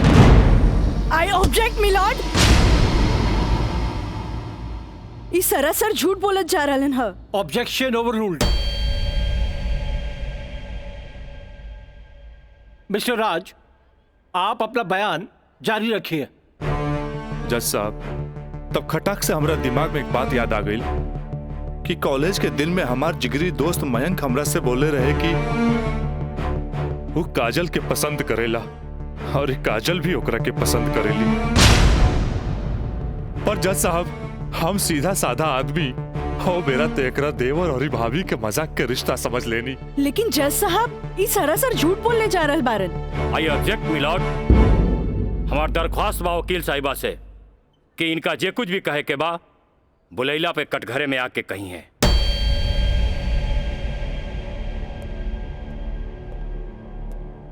आप कंटिन्यू कर सकते हैं मिस्टर राज। जज साहब, कोई भी आदमी अपना बीवी के केहू दूसरा के भैया में देखी तो ओकरा मन मस्तिष्क पर का गुजरी ये आप अच्छे से समझ सकीले जज साहब। मिलॉर्ड, ई सरासर झूठ के पुलिंदा आपके सामने रखल जा रहल बा।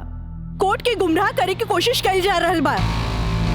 तया पानी ना कोर्ट के सही रास्ता दिखावे वाली। अरे घबराई ना, जल्दी ही रहुओ के बयान देवे के समय मिली।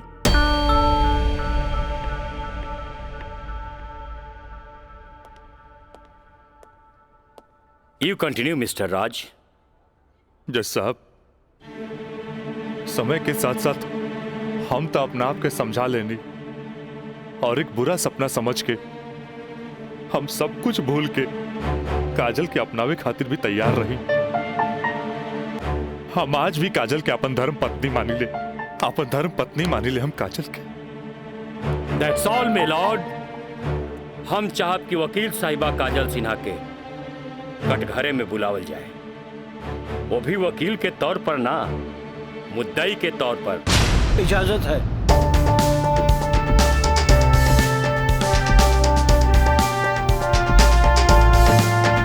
जाइए आप बैठिए।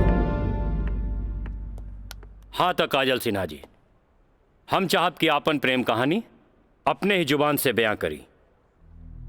जज साहब, ये बात सच है कि हम राज से प्रेम करे लगनी। मतलब ई कि और पहले केहू से प्रेम करत रहनी, बाद में राज से प्रेम करे लगली?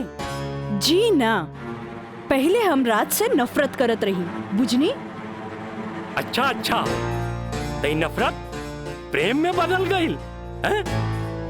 जज साहब, हम अपन मर्जी से ब्याह खातिर राजी हो गई नी और माई बाबूजी के बिना बतैले ब्याह कैनी, जे बहुत बड़ भूल रहे। ब्याह कैनी तो सुहाग रात तो मनैले होई बुना। आई बताई, मर्जी से कि बिना मर्जी से मनैले रहलू? वकील साहब, दुनिया की हर लड़की जब अपन मर्जी से बिहाईली तो उस सुहागरात भी अपन मर्जी से ही मनावेली ना। हम ए से पूछत रही कि जब सुहाग रात मनावत रहलू तब बगल के कमरा में राज के दोस्त मयंक रहलन ना। तका भइल, मयंक के हम शुरू से देवर के तौर पे देखत रही। अरे देखत भी रही कि मानत भी रही? मानत भी रही वकील साहब, मानत भी रही।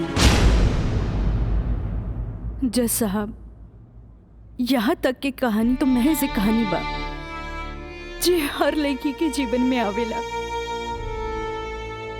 बाकी सेक्शन 420 तो यहाँ से शुरू हो गई कि एगो पति विश्वास में लेके अपन पत्नी के देवर के संगे छोड़ के चल जाला और उहे देवर अपन भाभी के इज्जत के तार तार करे में हर मुमकिन कोशिश लगा देला। बेचारी औरत कैसे भी अपन इज्जत और जान बचा के भाग चलेली और फिर पति मिल जाला और वही कहला कि जे कुछ भी भइला ओकर नाम अब तू रेप तो ना दे सकीलू,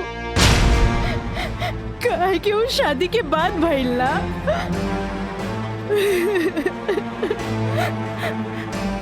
और रहल बात शादी के, तो तू सो कॉल देवर से कर सकेलू, काहे के ओकरा हमार झूठन खाए के आदत है। जज साहब, हमार सगरो अरमान चूर चूर कर दिहल गइल। हमरा कुछ समझ में ना आइल, आखिर हम करी तो का करी। हम परिवार से मजबूर हो गए नी जज साहब। हमरा जुट्टन बना देल गए। हम जुट्टन हो गईली, हम जुट्टन हो गईली। मिलॉर्ड, अब इनका मेलोड्रामा झूठ हो या साच, इससे साफ जाहिर होला ई जूठन कहां बारी। जबकि हमार मुवक्किल मिलॉर्ड एक झूठा सपना समझ के इनका के अपनावे खातिर तैयार बा। इतना ही ना मिलॉर्ड, हमार मुवक्किल के पिताजी जगदम्बिका पाल जी एक लिखित बयान में मिलॉर्ड इनका के बहू बनावे खातिर तैयार बाड़े। इली काजल, जबकि राज, उसके परिवार और यहाँ तक कि उसके पिता भी तुम्हें एक्सेप्ट करने के लिए राजी है, फिर तुम्हें क्या प्रॉब्लम है?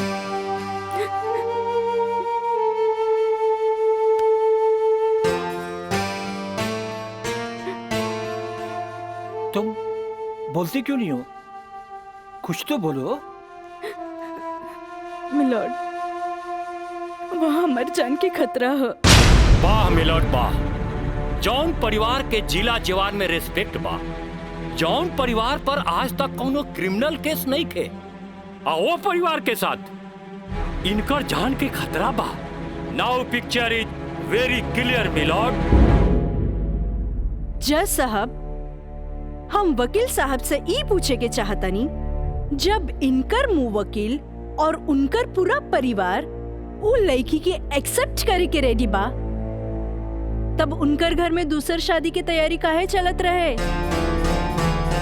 हमरा त लागता कि ई लोग कानून के अंधा समझ के ओके बेवकूफ बनावे चलल बा। आज के लिए कोर्ट मुअत्तल की जाती है। The court is adjourned for further dates.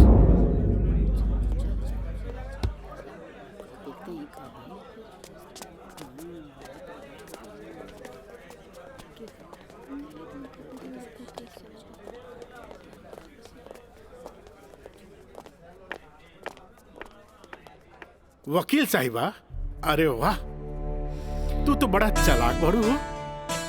Affidavit करवा के मैं के तू अच्छा यूज कैलू। आपके के कह दलस कि कोई वकील के सबूत इकट्ठा करे खातिर चालाक ना होके के चाहिए। बाकी चालाकियों में भी हम तोहर बापे निकला। और अगला डेट में दूध में ऐसा पानी मिलाई, देखते रह जाओ। चलो बाबूजी। देखो काजल जी, कल कोर्ट में उनके वकील ने जो बहस की, ये एक केस है 99 दिल्ली का। तुम्हारे केस से बहुत कुछ मिलता जुलता है। जी सर। और इसमें उसके पक्ष में फैसला हुआ था। मैं इसको अंडरलाइन कर दे रहा हूँ। ओके। हाँ। तो ये पॉइंट जो है,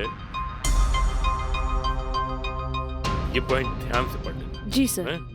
और कल तुम्हारी बहस में ज्यादातर ये बातें होनी चाहिए। ओके। समझ गई ना मिथिलेश? जी। थोड़ा ध्यान रखना, ये सारे पॉइंट्स इसके दिमाग में बैठ जाने चाहिए, क्योंकि सारी बहस इसी पर होनी है। जी। कल की बहस बहुत इंपॉर्टेंट है। जी सर। ये बुक ले जाओ, अच्छी तरह से इसकी स्टडी कर लेना। जी सर। ठीक है, जाओ बेटा। Thank you sir. God bless.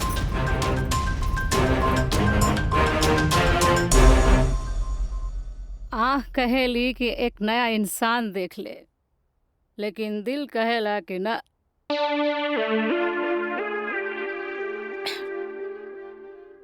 कि वह शख्स एक दिन लौट के जरूर आए।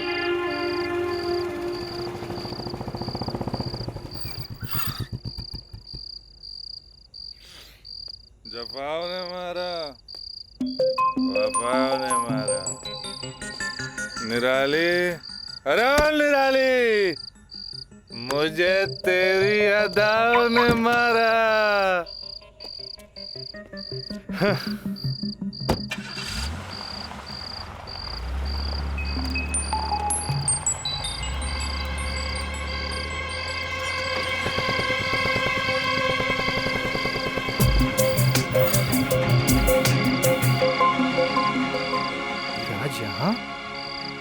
प्रोस्टिट्यूट एरिया में?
कैमरा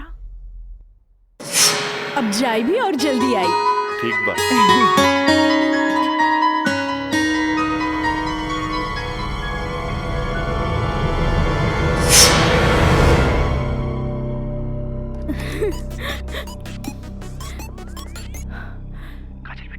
हाँ काका, काजल बोलतानी। काजल बिटिया काम हो गई। काम हो गई काका? जल्दी से 3 कोनवा पर आ जा। ठीक है काका, आवतानी। का बात है? केहू देखत तो नहीं खे? इला तार दिहल कैमरा और ई रहल कैमरा के चिप बिटिया। हे भगवान, बहुत बचबुचा के आइल बानी ताकि केहू के शक ना हो। थैंक यू काका। अरे रीका बिटिया, देखा बिटिया, भगवान के घर में देर होला, अंधेर नहीं खे, और भगवान तारा बहुते कामयाबी दी है।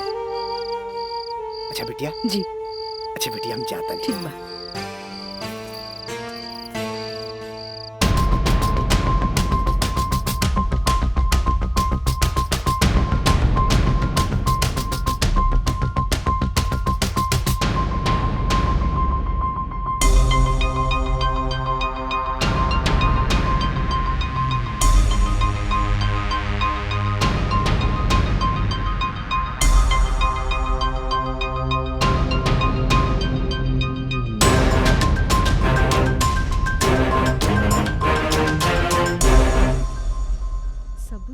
दे देनी। हाँ बाकी सर आ गए।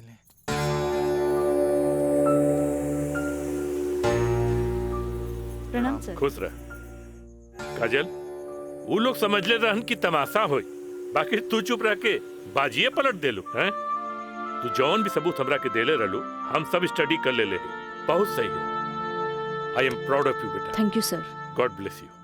मिथिलेश जी, कल कोर्ट पे मिले जाए। ठीक बा सर। ठीक। चलो। प्रणाम सर।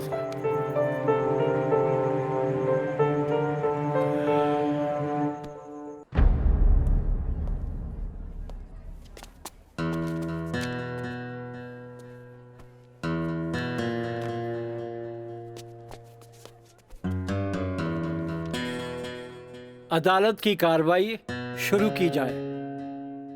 जा बेटा।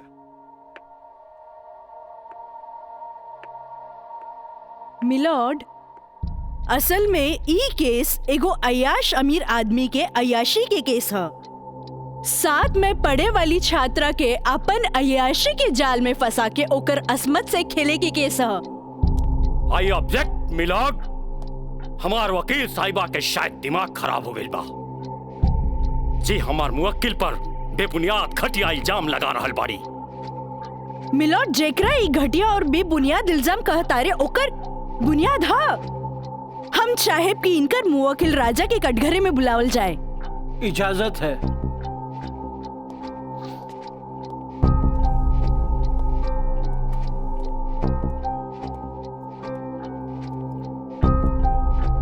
जज साहब, ई उहे आदमी ह जे लड़की के चाय के कुर्बा समझेला, जेके पिया और फेंक द। इनकर अयाशी के सबूत के तौर पर हम अपन एगो गवाह पेश करे के चाहतानी। इजाजत है। Thank you.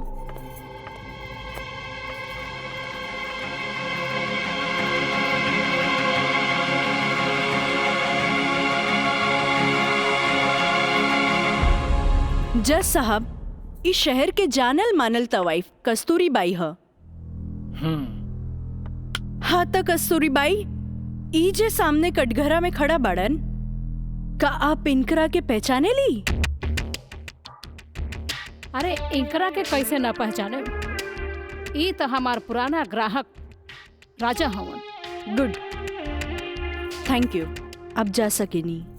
हाँ तो जज साहब। I object milord.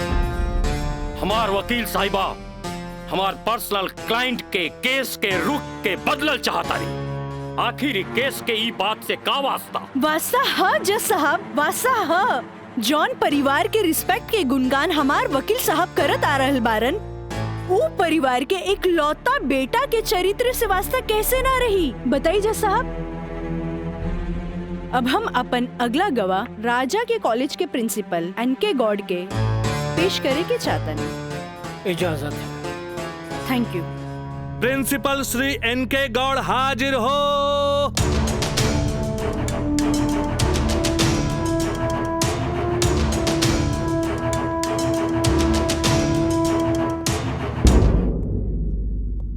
हाँ तो प्रिंसिपल साहब, आपकी कॉलेज की एक छात्रा काजल सिन्हा के साथ जब ई शख्स सरेआम छेड़खानी कैलस और जब वो आपसे रिपोर्ट करे के बाद पुलिस में जात रही, तब आप का कहनी? हम ओकरा के पुलिस में जाए से रोकनी और राज के हिदायत देनी कि आपन आदत से वो बाज आवे, काहे कि हम ना चाहत रही कि रसूखदार परिवार पर कोई आँच आवे। Thank you. नोट किया जाए मिलॉर्ड। रसूखदार सुनल गई ना जज साहब? हमार वकील साहब के हिसाब से जॉन परिवार पे एक भी क्रिमिनल केस ना हुई भी तो कैसे? खैर, अब हम सबूत के तौर पर रसूखदार परिवार के एक लौता बेटा के जिगरी दोस्त मिस्टर मयंक के पेश करे के चाहता नहीं। इजाजत है। गवाह मयंक हाजिर हो।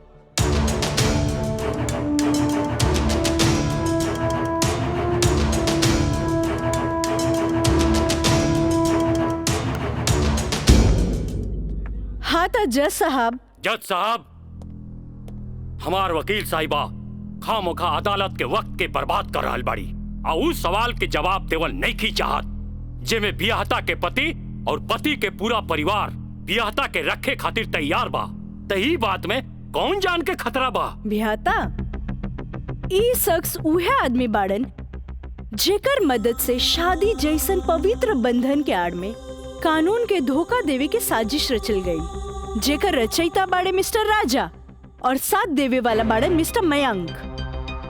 हाँ तो मिस्टर मयंक, तू अपन जुबान से ही उस सो कॉल शादी के आंखों देखा हाल बतावा। वैसे मिलॉर्ड, सबूत के तौर पर हम अदालत में एगो वीडियो क्लिप पेश करके चाहतन। Thank you sir. Objection milord, यहाँ कोनो टीवी शो नहीं खे। अखामोखा वकील साहिबा हमनी के और अदालत के वक्त के बर्बाद कर रहल बाड़ी।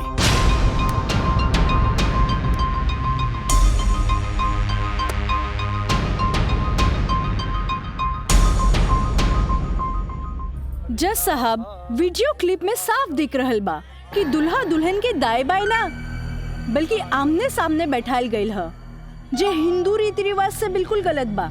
और ऐसे नहीं से भइल काहे कि पंडित से शादी ना करावल गई, एक बहरूपिया से पंडित के रूप धरावल गई। आप यही क्लिप के साथ पंडित के बयान खुद से देख ली। जज साहब, हम रेलवे कर्मचारी हैं। रुपया के लालच हमरा के नकली पंडित बने पर मजबूर कर देलस। जज साहब, हम एक गरीब आदमी बानी और पैसा का लालच बड़े बड़े लोगन के अच्छा और बुरा समझे का शक्ति के छीन लेला। हम तो एक गरीब आदमी बानी। दोस्त के कहला पर हम एगो भलता आदमी के पुजारी बना के इन लोग का ब्याह करवा देली। आखिर हम भी क्या करते? जज साहब, काजल की खूबसूरती का हम दीवाना हो गए और काजल के पावे खातिर हम समाज और कानून के हर सीमा के भी लांग गईली। हाँ तो जज साहब, हमार दूसरा वीडियो क्लिप देखी जे ई साबित कर दी कि धारा 420 से शुरू हो करके धारा 376, 375, 362, 361, 120B के उ लड़की के साथ अंजाम देल गेल बा। और जज साहब लगे हाथ हमार दूसरा वीडियो क्लिप भी देख ली प्लीज।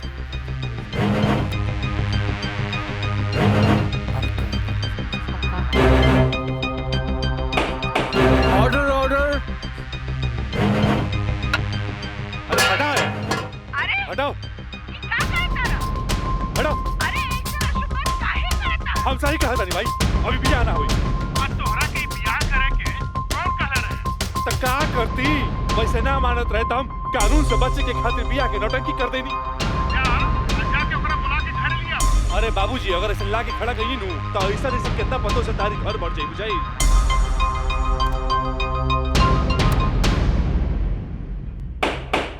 Order order.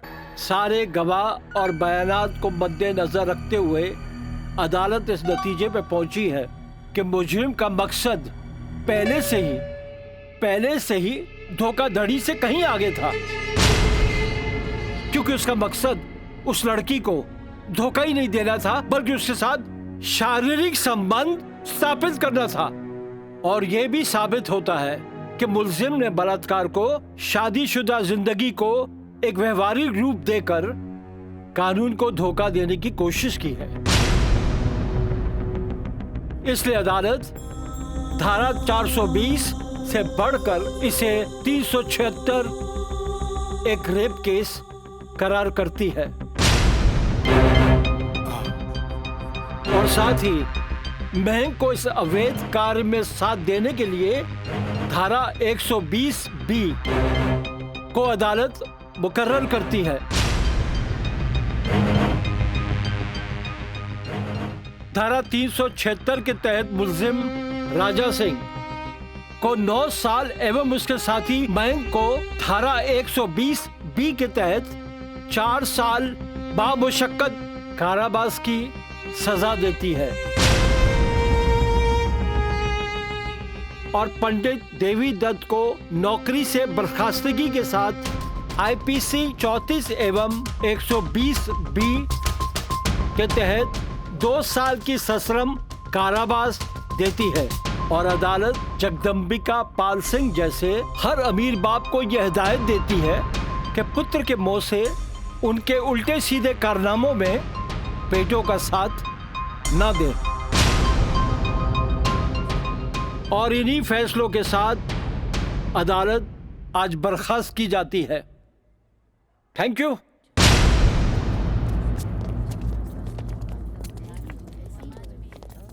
सर,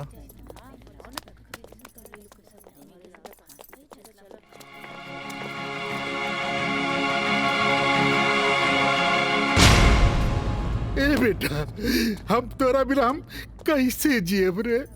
ए बाबूजी, बाबूजी हम आज बात जान गए नहीं कि झूठ कितना भी ताकतवर क्यों ना होके सच के आगे हमेशा छोट पड़ जाला। एक औरत अगर अपना आदमी के बना सकेली तो वह औरत अपना आदमी के बर्बाद भी कर सकेली।